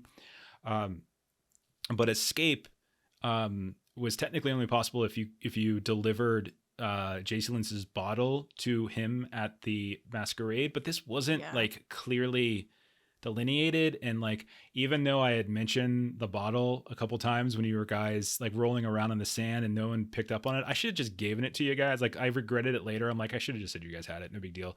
And so that's why like I was like, screw it. Like, he's gonna get out one way or the other. Alvin will get out. But yeah, I had ready to go. I've been sketching out ideas for a long time for how like different characters might see their end. Like every time it sort of something come up, I would like, maybe this happens or maybe this happens. And like, and up until like the last hour, I hadn't settled on anything specifically because like all of the decisions and things that you guys were doing up until that very episode, that last episode, like still could have swayed this way or that way. Like that's how I was viewing it. Right. And yeah, but I had a couple different options. Like with Chelsea was screwed. because she had died a bunch of times, and Yeah. because she had been exposed to the Yellow King before anyone else. So it was just a question of how would she be screwed. I had it early on in my idea, like, wouldn't it be interesting if somebody actually became part of the court of the king, and like, and I wasn't sure, and there was a lot of opportunities to do it because everyone had like siblings or something like that I could potentially use, and then Vessel's name is Vessel, so like I could either, there's a lot of like the royal family, there are a lot of ways to play that. That's not in the book, that's just sort of an idea I had, is like to have someone, and it ended up being Fawn, and I thought that one made the most sense because I had established this idea that like your sister was in Carcosa. But yeah, I mean, like there were ways for basically everyone to effectively escape. And had things gone a little differently, like they might have each had them in their own ways. Like I had ideas for like with Fawn kind of getting out and constantly being haunted again, like that ice cream song and stuff kind of popping up. I initially wanted, because like one of the last images I wanted to see was like the toy Chelsea. Like I wanted that kind of lasting puppet image. I didn't do a good job of it, but like I wanted that lasting marionette image, and I had a feeling that would be Fawn, and like maybe like with her, you know, grandniece and stuff, like serving like grandmother because your sister is dead. So like I had that in my mind that it's possible like Fawn could get out. With Vessel, I thought it was actually fairly easy for him to get out, and like his was kind of going back to Vegas and stuff. But I always wanted Vessel to potentially be the king. Like if anyone was going to turn into the king, I thought Vessel made the most sense because Long picked Vessel as a name. So I was like, it's just there. It's super easy. Like let's just do that, you know. So yeah, it could have gone a lot of different ways. It also was like your corruption ratings were there, and then. This is sort of weird because what it tells you in the book to do is that you effectively have to judge each character. Like that's what they say. And it's kind of based on your corruption rating, and then based upon like how have you role played the character in terms of their kind of attitude towards the King in Yellow and their attitude towards like Carcosa and all that kind of stuff. And the most defiant of all of them has been Album. And he has been the most defiant. And so I thought it made the most sense for him to get out. At that point, like for him, like it's like since we didn't really do like the by the book escape, I thought it made the most sense for him to get out. But I wanted, so you had the happiest ending because you managed to rescue your brother, but then there's also the negative of like now you're sort of at the mercy of Dr. Friend for who knows how long. But you did get your brother out, at least you saved your brother, so there was that. Yeah. So if characters got escape, like would like the practical way that the escape happened just sort of be whatever we chose to do, and then that would work? Because so there's specific ideas that the book gives you, and then obviously it encourages you to tailor the endings to the specific agents. And so in the case of Albums, that was entirely me. Like I didn't take anything for this. So like the idea of him finding his brother, because I had asked you guys for some like backstory about your characters, and Derek had mentioned that they used to go fishing and stuff. Like that was like a thing. And so I'm like, okay, well, let me do the fishing thing. And so like, but then you guys like went right. I was going to do it by the lake, but then the lake thing went so like, it went so bad. I'm like, I don't think Derek's ever going to want to go near that Lake Hallie again. So maybe let's not do it near the lake. Let's do it with an interior fountain.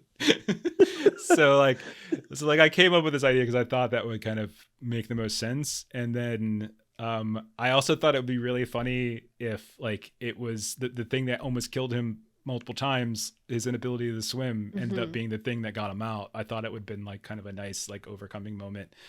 And then like you save your brother, and you're like, yay, but then it's like, haha, fuck you. Now you're Yep.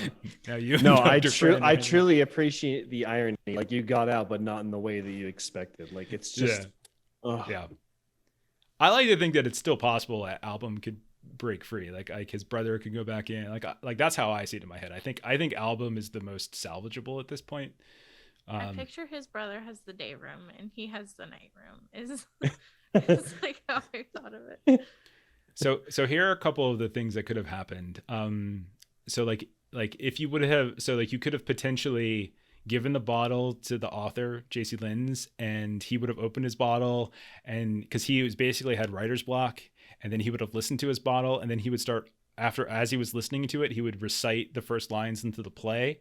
And so the revelation that you have is that you just started the play. Like you were the creator of the play by giving the bottle to the author, and then the author started writing the play. And so again, that kind of snake eating its tail moment. So that was one thing that could have potentially happened. There could have been the sunshine thing, which is you could have potentially gotten out essentially. Made it way, and there's different ways, like going through curtains or finding like a hallway or something, and like in some cases it could have been like climbing through that giant wall of books and stuff like that we saw in Dorchester Part 2. And you could have eventually made it out, but it would be like 1955 or something like that, and you couldn't talk anymore. Like when you talk, it sounded like gibberish, and so people would lock you up in a mental hospital. And then years later, you would encounter a group of FBI or Delta Green agents that just so happened to look exactly like you. And you encountered Sunshine. And so that was the idea of like one of you encountered yourself in the past. And so I really like that idea, but it never really made sense to use it.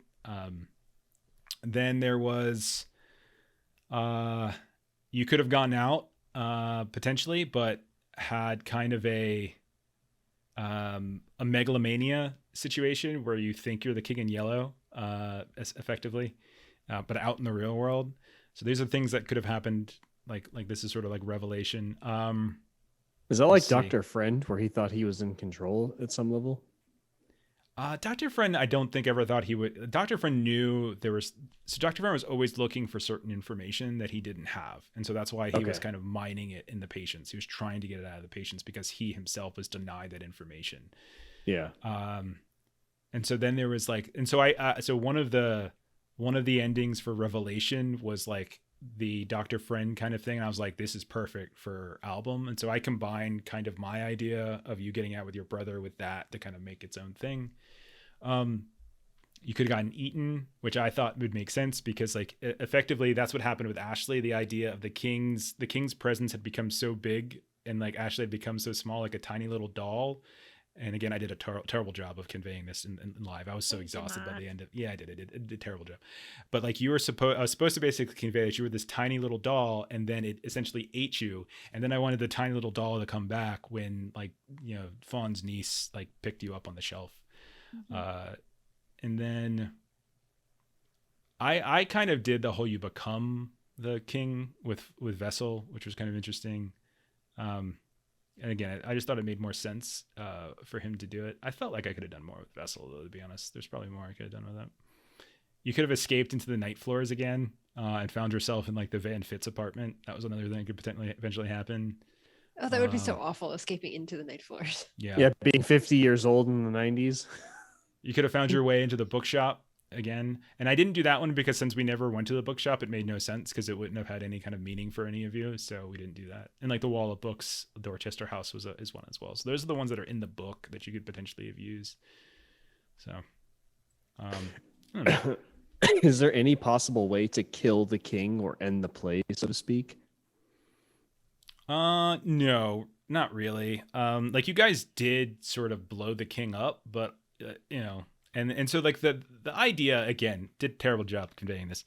But the idea I was trying to convey at the end was that the whole like blowing up the king was something that like Fawn and Vessel were like repeatedly experiencing over the course of a very long period of time. Like Fawn was stuck up there constantly seeing this. Vessel was constantly blowing himself up in the attempt to sort of suicide bomb the king, right?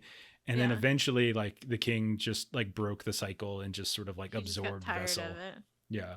And so that was kind of how I was viewing it at that point. But no, there's no way, like, you don't want to fight the King in Yellow because it just doesn't, that's not the King in Yellow's style.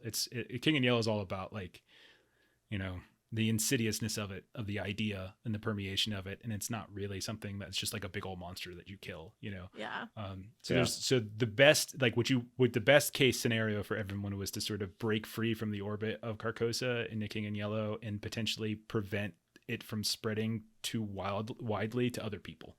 That was like always the best case scenario for everyone. So Foreigner asked, did it become clear to the player that their character's reality and unreality very literally flip-flopped once they left the Dorchester house? Yeah, I think we realized that when when a player had the sand roll, they were having their own visions. And when they try to like get others to perceive what they saw, we just be Yeah. like, no, bro, you're crazy. Yeah. Let's see. The king is the idea of like eternal. Yeah, yeah, exactly. It's just like it's all about madness, but also like one of the things I really like. I've always liked the King in Yellow as a concept, but as like it's when I'm in terms of the whole mythos sort of. It's different. It's not. I don't want to say Cthulhu because it's not, but like that's always been the one I've always sort of gravitated towards because of the idea of like it usually appeals to those of like a creative mind or like an insightful mind or a curious mind. And it's almost like the more creative you are, you kind of tap into that. And there's that fine line between like genius and madness or inspiration and insanity and all that kind of stuff. And there's a sort of a weirdly interesting thing to track down there. Class says, write the end on the last page. Wait. At the end on the last page. That's the way to end everything that happens. You write the end. Oh yeah. Yeah. It's done. Let's see. What did I miss? So a couple other things. So Class, one of the interesting things I always liked about the King in Yellow is his mental nature. Yeah, his kind of ability to be anyone at all and can be gotten rid of temporarily. Yeah, like I remember there's a couple other games I've played where we've incorporated the King in Yellow.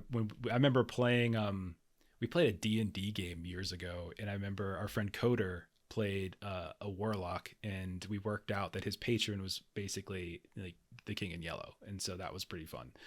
And so we did that, and he was on board with it, so it was all good. Like we had like our little talks about it here and there, so that was a lot of fun.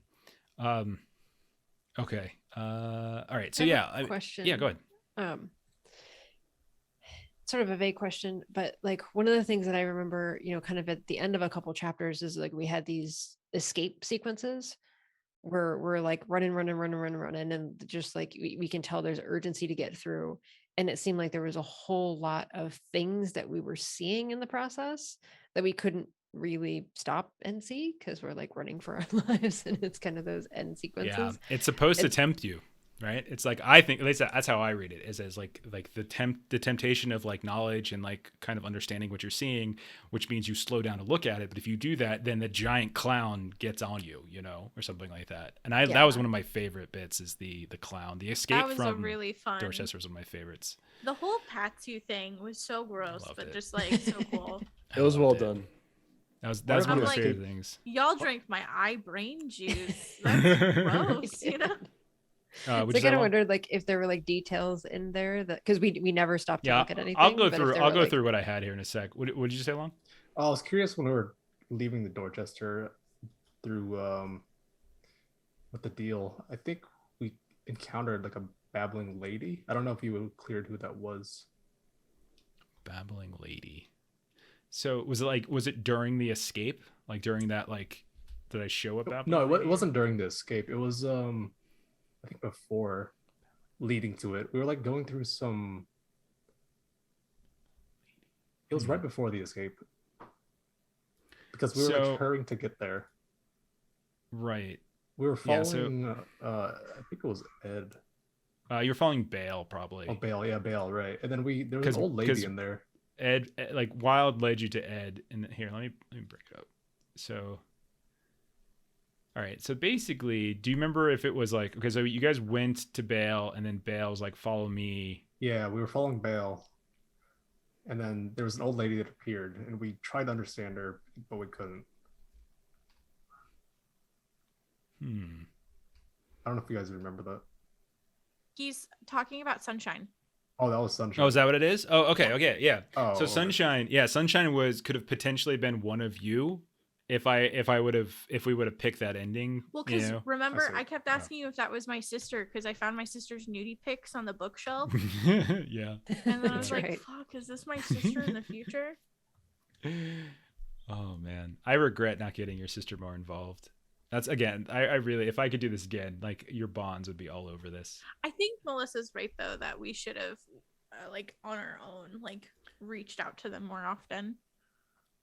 Maybe I mean, like, one of the things I wanted to be careful of was like prompting you all to reach out to them and then immediately like punishing you by like having them go crazy every time they did. Because then it's just like, well, why would we ever answer the phone from this person? Why would we ever, so like I wanted to be really, really careful with that. But because like I don't, like I think there's a double-edged sword there for potentially having that happen. Yeah, I think like normally with Delta Green, when you have a home scene between scenarios, but the nature of this campaign, you have 3 home scenes basically. I think it was 3. It might have been 2 between part 1 and part 2, but you don't have any between part 2 and 3, part 3 and 4, and that's normally where you kind of do some of this. And it's just sort of the nature of it. I don't know a better way of handling it, but I would have probably figured out some way to get some of those home scenes in, even if they were just there for like character building and flavor. Because I think doing so, again, I think in terms of resources, it would have provided us more people to potentially bring into the campaign as replacement characters. It also would have given me more tools to potentially like show the spread of the danger of madness. And I also think it just would have like revealed more about your characters, and that's always cool. So going back to Vessel in chat. Oh, sorry, go ahead. No, go ask him while I look up something. Question for Vessel: what in the world possessed the character to go swimming in the mirror, and did you thank your handler for not killing you? Yeah, so I think we were investigating, and it was like we had to draw the yellow sign in the mirror, and Jeff was just like, "Do you want to go in?" or something like that. It's like, "Yeah, I do." Yeah, Long's like, always the best sport for that shit. Yeah, always. That's not really a Vessel thing. That's more of like a Long thing. Yeah. It's like, hey, you want to eat this weird smelly thing? Yes, I do. Yes, I do. I want to eat it. Like that's Long. I could always rely on Long. There's a chance of him ripping my face off. Yeah. Yes, there was. That didn't happen. Yes. Oh my God. So this is part 2. This is the Samagino household. And so essentially like you could have like I think it's at one point I think it was Fawn who was pulling you out. There was the possibility that your face got ripped off and you would have died. Like that literally could have happened. So okay, here it is. And I'm just going to read the way it's written. I'm not judging you. The creators of Impossible Landscapes are judging you. Any agent foolish enough to push their face in the mirror finds their head on the far side in a vast pitch black space, gains 1 corruption.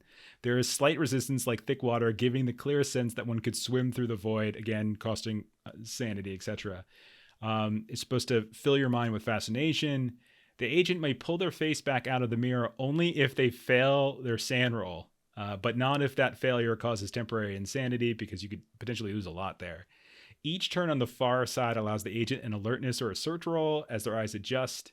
There is no air, so you could have potentially suffocated. After con times 5 turns without breathing, the agent begins to suffocate. And so you could have seen the body of Philip Samagina, which you found. You could have saw another random dude out there swimming. You could have saw all these other pinpoints of light, which were basically other mirrors that you could have swam to and left, right? There's random junk, etc.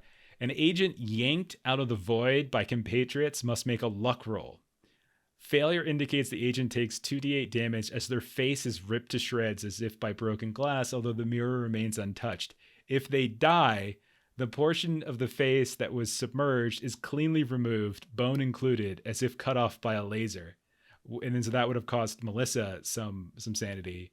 A lost portion of an agent's head is never found in the house. Wow. And then success is just you take a little damage and stuff like that. But like all that could have potentially happened. I was like, oh, I didn't think that was ever going to happen. But then I'm like, it's Long by the mirror, the perfect person for this. And then Melissa's there too, the perfect person. She's going to try to save him like a mother hen. And then Long's like, no, rip my face off. I'm like, it's happening. And then you passed your freaking luck test. So whatever. I was so excited when that happened. Comment in chat. Fawn's sanity was so low that if she had killed Vessel, she was a goner. The last Fawn's pretty low. I would agree with that. So back to Melissa's question, there were a lot of like different like revelations and stuff that you saw. So yeah, when you guys were escaping the Dorchester, you saw Barbas at some point in his robe. You saw a bunch of people dancing in a waltz that I think, because it was out of focus, was supposed to be like the ballroom in the Hotel Broadalbin. That's how I was interpreting it. Mm-hmm. there was a bunch of props, like a prop door that the agents might have seen before in the missing room. So that door that just randomly showed up in the missing room, you would have seen that.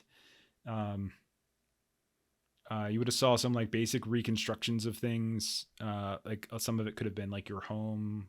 You would have saw Asadera Bondi at some point. Could have been a potential thing you saw. I don't remember exactly off the top of my head every single vision you guys saw at the moment. You could have seen the Hotel Brothel Bin, and I think you did actually see the Hotel Brothel Bin. Yeah, One of I you think did so. see that. And here's where that Thomas Wright and Abigail Wright's mom. So a bedroom at night is briefly visible. An older couple lies in bed. The room is soon closed off by a wall sliding on its tracks.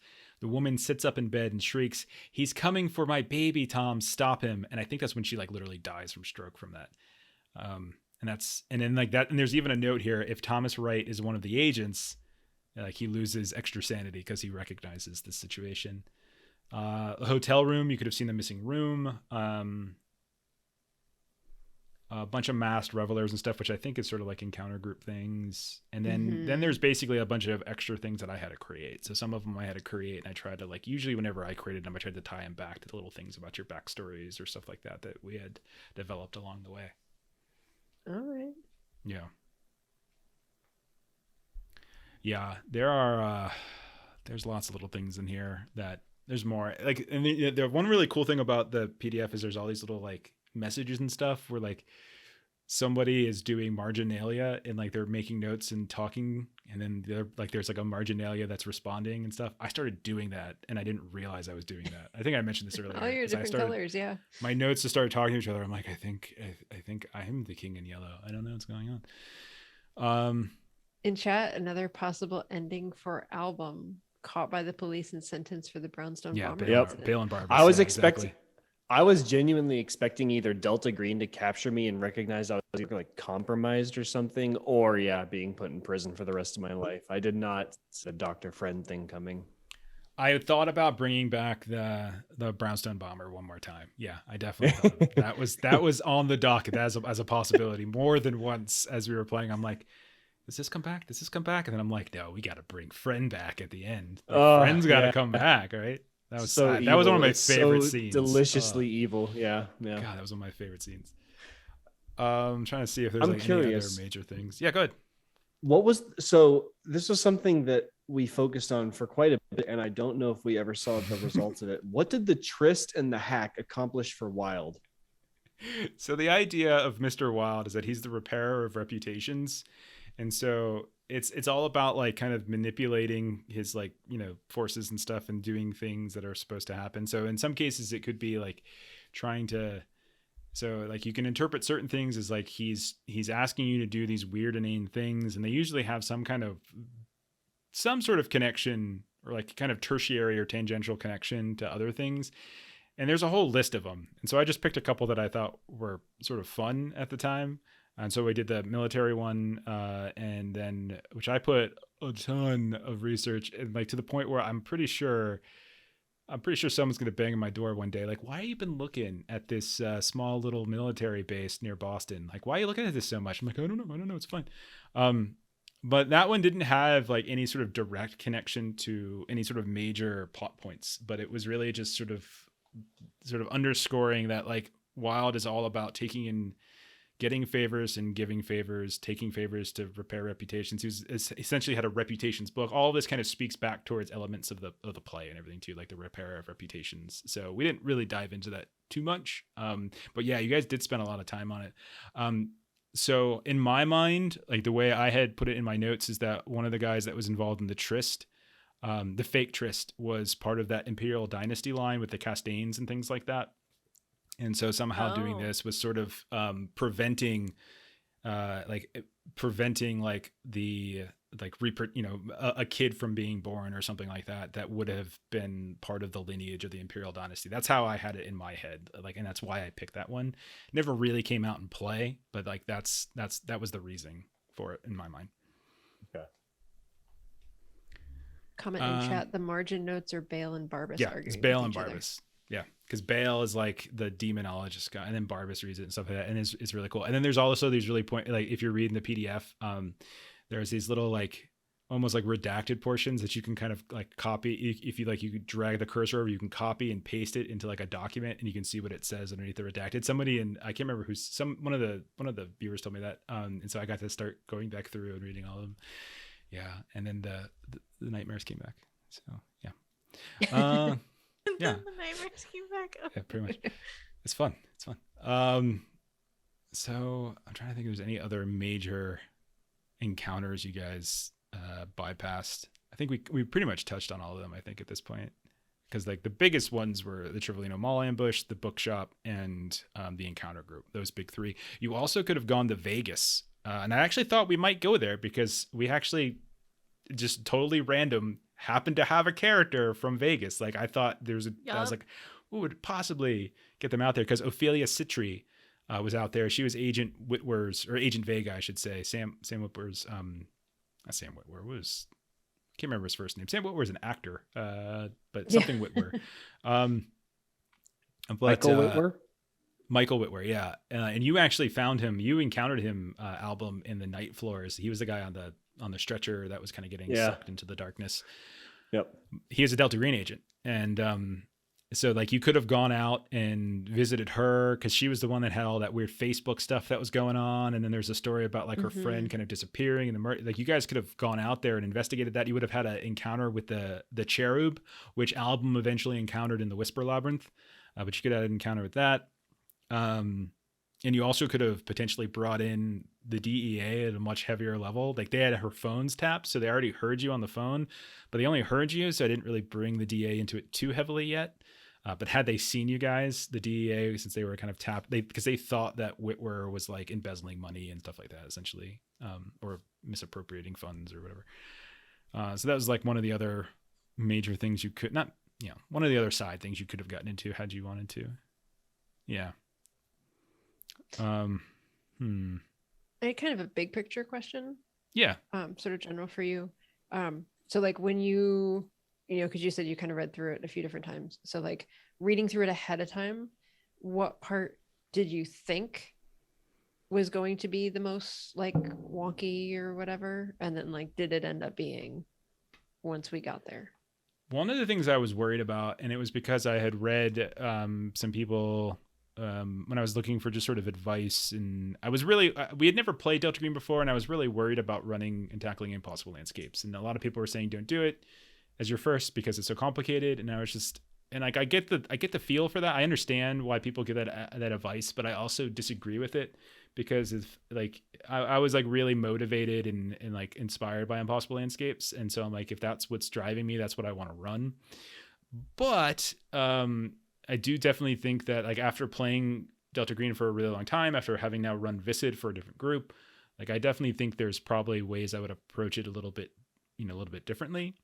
But one of the concerns people were talking about was the night floors and how it wasn't entirely clear how to solve the night floor issue. And I actually thought that was going to be a problem. Like I'm like, they don't, because it was our first scenario ever, didn't have 100% clear solution. And you guys had to basically kind of come up with it, right? Mm-hmm. And again, like destroying the building is a fairly common tactic, right? And I wasn't sure if that was going to, like, if you guys were just going to try to like maybe spin your wheels and think there was like some sort of D&D like MacGuffin item somewhere up in the night floors. If you just, cast a spell on that, everything's fine. And fortunately, you guys crushed it because like one of you even mentioned blowing the building up really early. And like once that happened, I'm like, oh, this is probably not going to be a problem. Never mind. So if we didn't, I was thinking of like ways that we could acquire like the deed to the property kind of thing. Yeah, that's the thing that's one of the other like there's no specific ways to end it, like, but like there are a couple of things like sort of generally like they could do this and they could do that, and there's advice in the book for would-be handlers out there for how to kind of press upon the agents like certain importances and stuff, like you don't want to linger here too long and that kind of stuff, right? So one of them is like you could potentially get Delta Green involved and they overtake ownership of it and stuff. Mm-hmm. But that has its negatives because that means the night floors and this little pocket of Carcosa and everything is still here. But by destroying it, you kind of got rid of it. So it was a a horrible thing happened. We had a couple weird crit fails on rolls that caused like all sorts of problems. But at the same time, you did actually do your jobs really well and probably saved some people by preventing the unnatural from spreading in a weird way. That was probably one of the big things I was nervous about early on. And then I was really nervous about the Trivellino Mall ambush because I thought for sure that you guys were going to call Delta Green. And it was because like we've played other games before, like, you know, a lot of us have played different games here and there, you know, and there have been times where like we've had NPC characters where like you guys would lean on heavily, like what should we do? What should we do? And I always tell you guys, I'm like, I hate telling you what to do, like as an NPC, right? And so I was like, they're going to call Delta Green at some point and I'm going to have to murder them in a mall and feel really bad the whole time. I'm like, and that never happened. So I was like, oh, great. Awesome. Well, like, because yeah. Derek was like, I don't think this is a real Delta Green mission. Like we should confirm with Delta Green. And I was like, I think that might be bad. So to be fair, like just calling Delta Green doesn't get you in trouble. It's just a question of what you tell them. Right. And any mention, any whiff at all of King and Yellow, that kind of stuff, you got static protocol enacted. We've been very like forthcoming. Yes, with like any information, like especially with somebody who we thought was like authority. Yeah. And like I had been reading through the book and I read about like the protocol of just like exterminating teams that have been too exposed. And I was like, well, we would be fucked. Yeah, and the King and Yellow, because there's like the static protocol. Like the static protocol was basically designed with the idea of just total eradication whenever like the King and Yellow pops up, and a lot of like the shotgun guys and stuff like that. A lot of that speaks towards like these outbreaks that have happened in the past, and like there's like this sweeping down. You got to take it out completely, right? And so if you guys would have confirmed that you were essentially the source or at the source of another outbreak, your guys are gone effectively, right? And so that could, at least they would have tried. Again, there was ways, like it wasn't an automatic death. Like if you guys were smart, and I mean, you guys have such high alertness, you probably would have picked up on the fact that there's going to be an ambush. It was just a question of could you get away?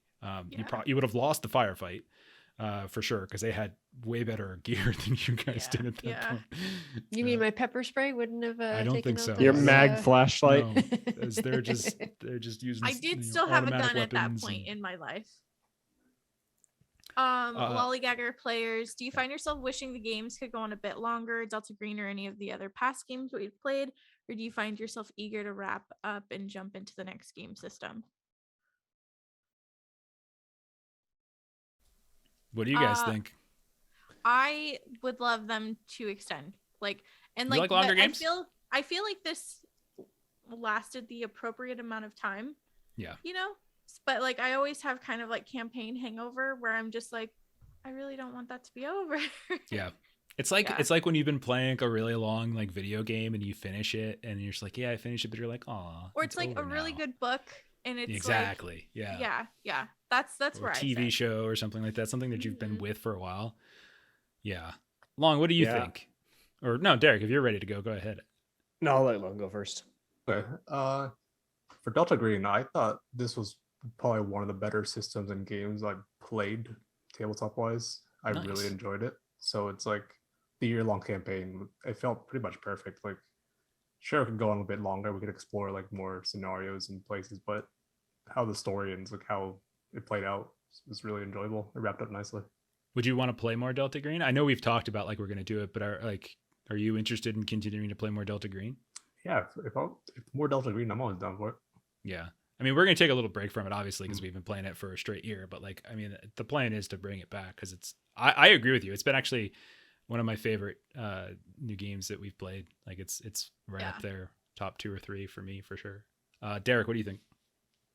I was gonna say I feel super bittersweet on it. I feel like it went on for the perfect amount of time, but I think it's because I have like a personal thing with like, I think Album was an interesting character, but like I have a D&D campaign that I played for like, oh God, 2.5 years. And like, I got more into like the voice, like making the voice for the character and like kind of getting into like making them separate for me. And I feel like with album, I didn't really ever set that up because it was such a new system. I was like, okay, I'm just going to focus on like how the mechanics work, what the lore is like. I didn't really think about how the character looks and how they interact with the world.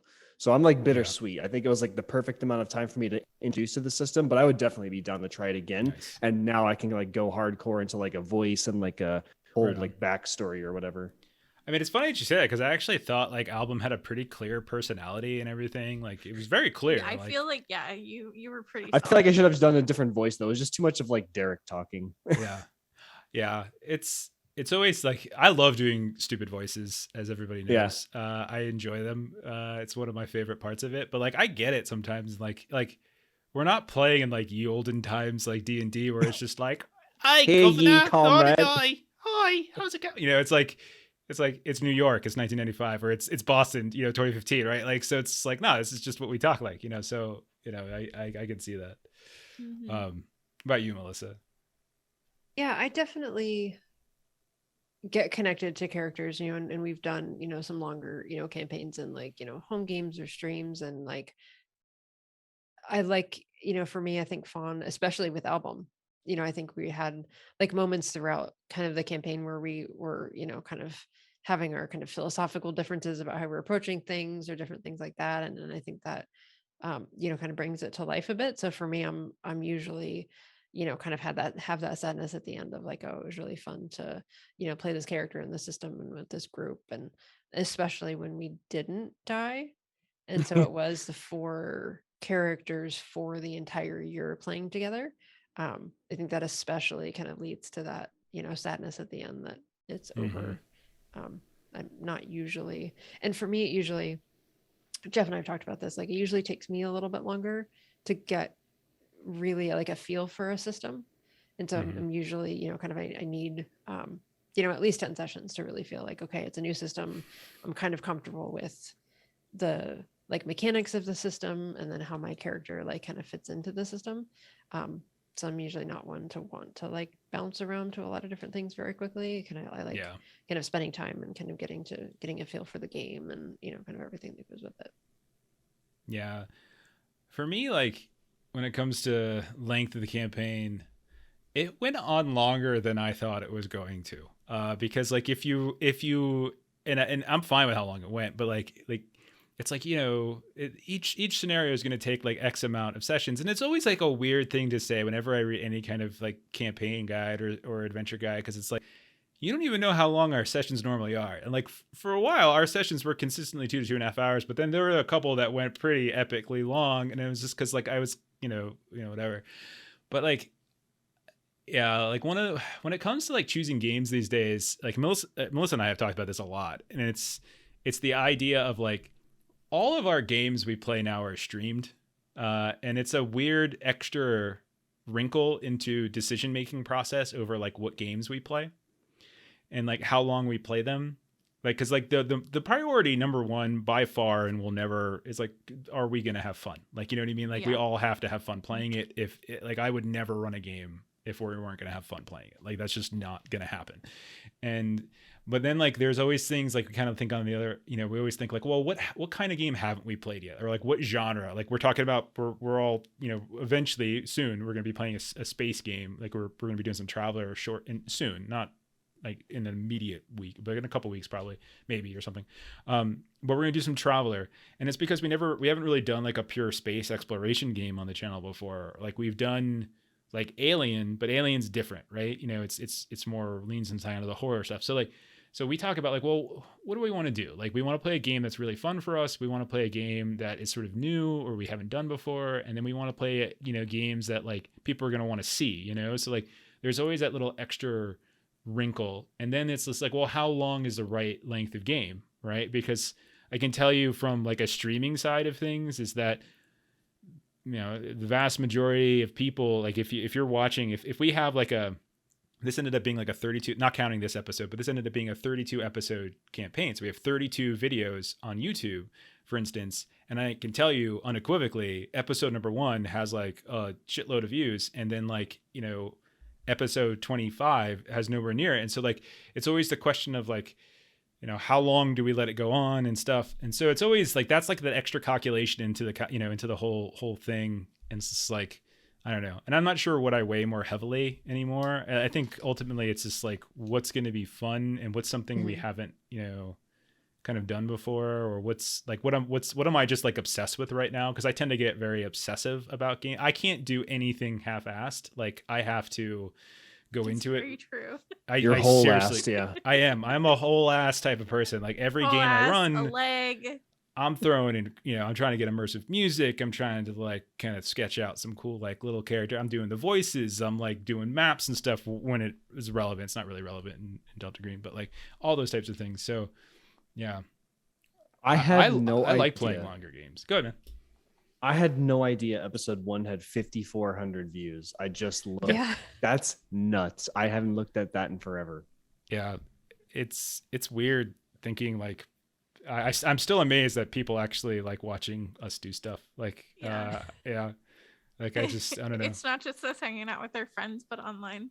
I mean, I still Yeah. think like one of the cool things is we still act like we're just hanging out with friends. Like and that's the fun thing. Like and we should never like lose sight of that. We should always make sure we're having fun. agree. And if we're not having fun, we should be doing this. It's pretty much that simple. You're the GM. You're meant to be a full ass. Yeah, it's true. I have a full ass, all right.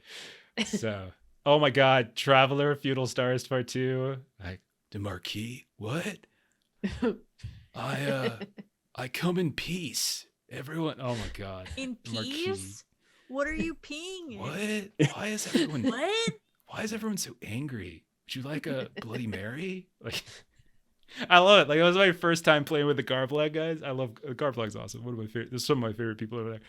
And like Pete asked me, he's like, hey, we need someone to take over this character. And do you want to come play like Traveler with us? Because he had this like big old project he was working on. And he's like, I'm like, okay, sure, yeah. And he's just like, he gave it to me.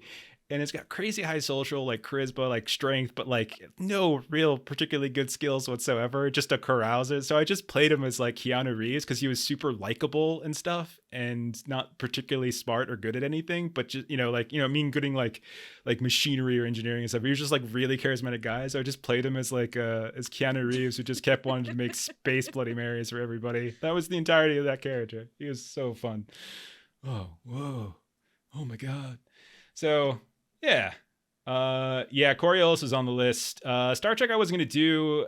One of the things I always get nervous about with things like Star Trek and Star Wars is that not everybody in this group is fans of those IPs, unfortunately. So I would love to play some Star Wars. I would love to play some Star Trek, absolutely. But not everyone here actually really watched it. It's like a lot of like it would sort of be lost. If you just tell Coder that he has to lecture us on Star Trek, he will trap us in my house for a week.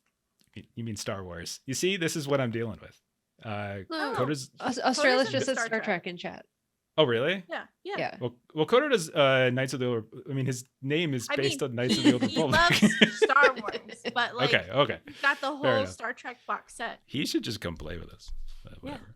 But yeah, like so, like the space games that we had on the list were Traveler, Stars Without Number, Coriolis, and I want to try Traveler out because I still want to try Coriolis at some point. But we've already played like one space free league game with Aliens, so I figured let's try a different system. And in adapting to Traveler, like it's easy. Like you guys, like there's some things obviously about it that are gonna be a little different, but like it's 2d6 skill system.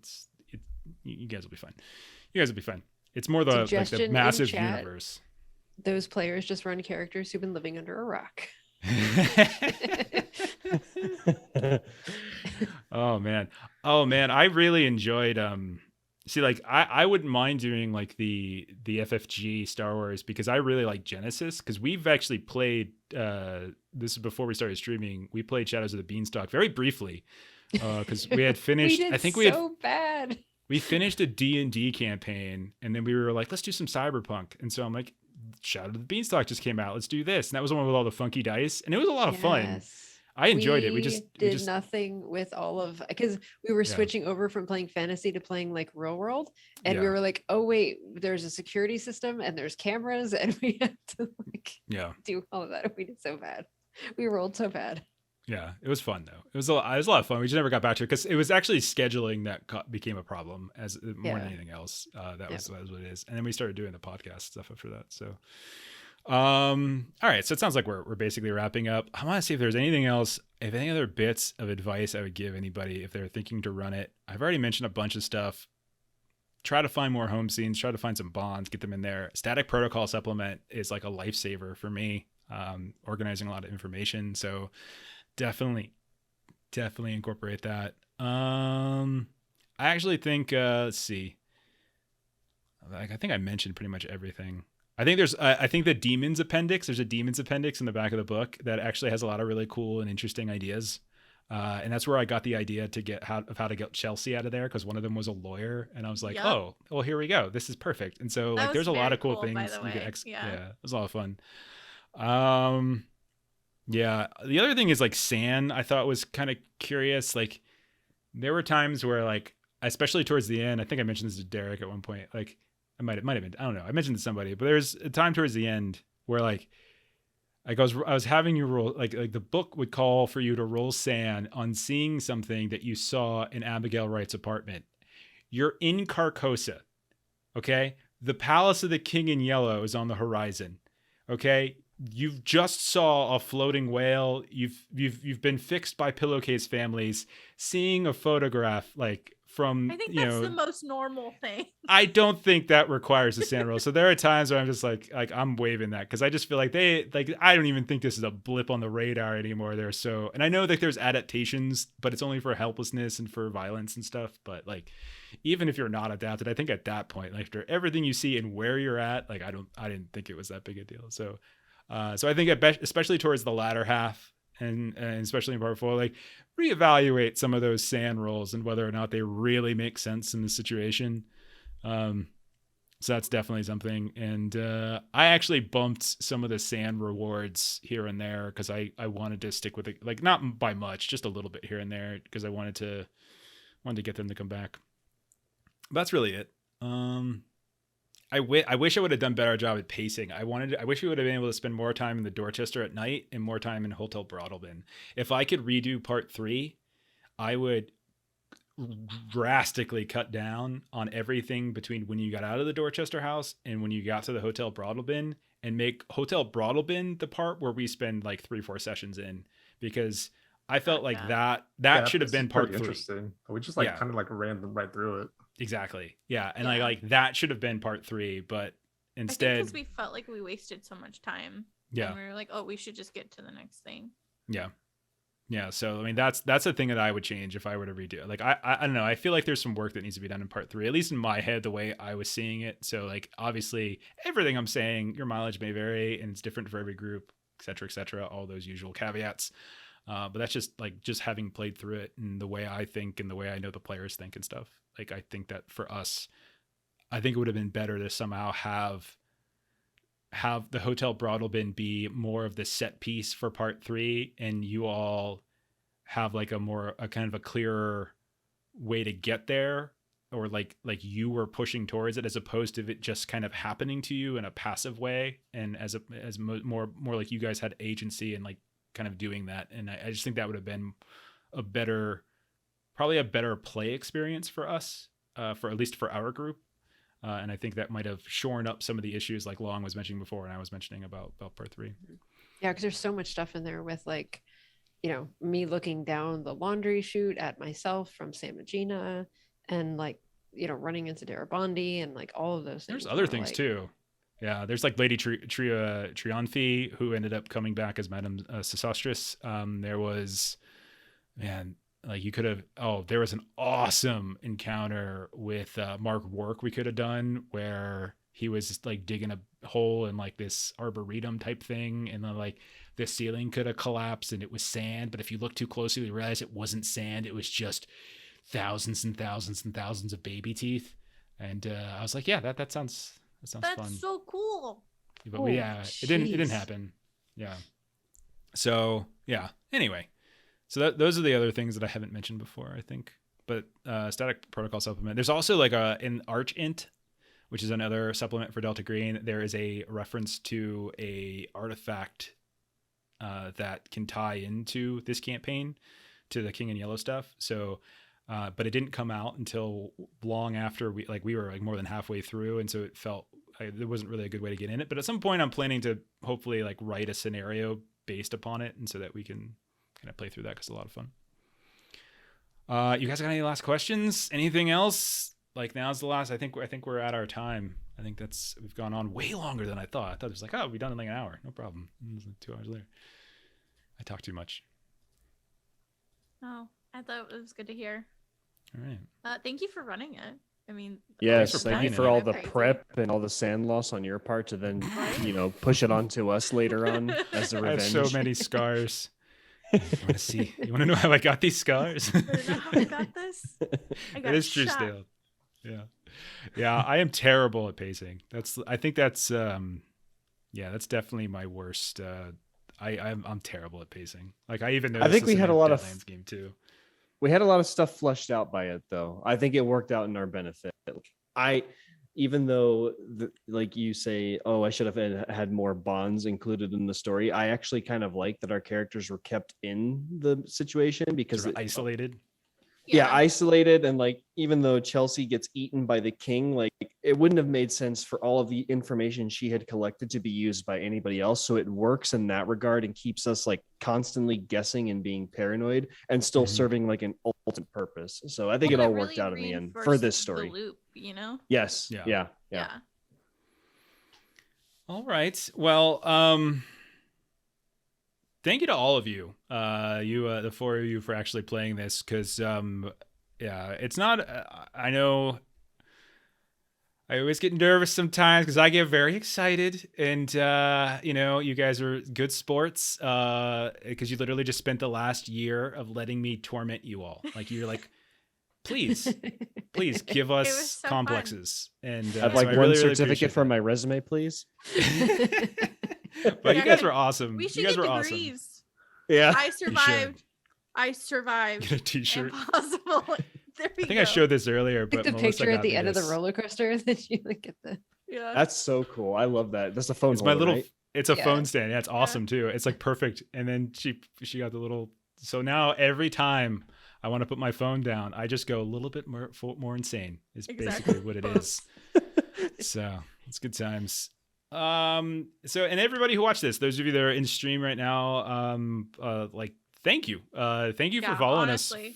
Like, Mhm. thank you for being interested in this. Thank you. Like, cause honestly, like, getting questions, getting people who are watching it, people who are actually really interested in it, and kind of getting into the characters and stuff. Like, it really is like motivation. Like, sometimes this stuff is really hard, and like, it's just like, and then like you see like people really like it, and you're like, like kind of motivates you to keep playing. So it's really awesome. Mhm. Those of you And who are sharing watching, notes with us when we have a brain fart. And the Right. chat is like, Cheating. oh yeah, here's That's that cheating. thing. and the bits, by the way, that We're saved one- Dude, your the all bits assets. saved us so many Oh, times. The God. bits were so clutch. Yes. What'd you say, yes. Ashley? No, I just said we're one team, like us, and Yeah. everybody Yeah. is helping us. And everyone who watches on YouTube, if you don't watch it live, you still watch it on YouTube. We really, really do appreciate it. Yeah. It's really awesome. We love Delta Green. And to the people, I don't know if anyone with Arc Dream or Delta Green ever watch any of this kind of stuff. But if anyone happens to get it, y'all are awesome. I worry Honestly. about you. I think there's something might be very, very we wrong send with you a every care single one of you. Thank you yes. for writing this. But yeah, this is really awesome, and we're gonna play more Delta Green. We just got to figure out when we're gonna put it in schedule at this point, and it'll come back because it's honestly one of my favorite games at this point. So We will be back for more.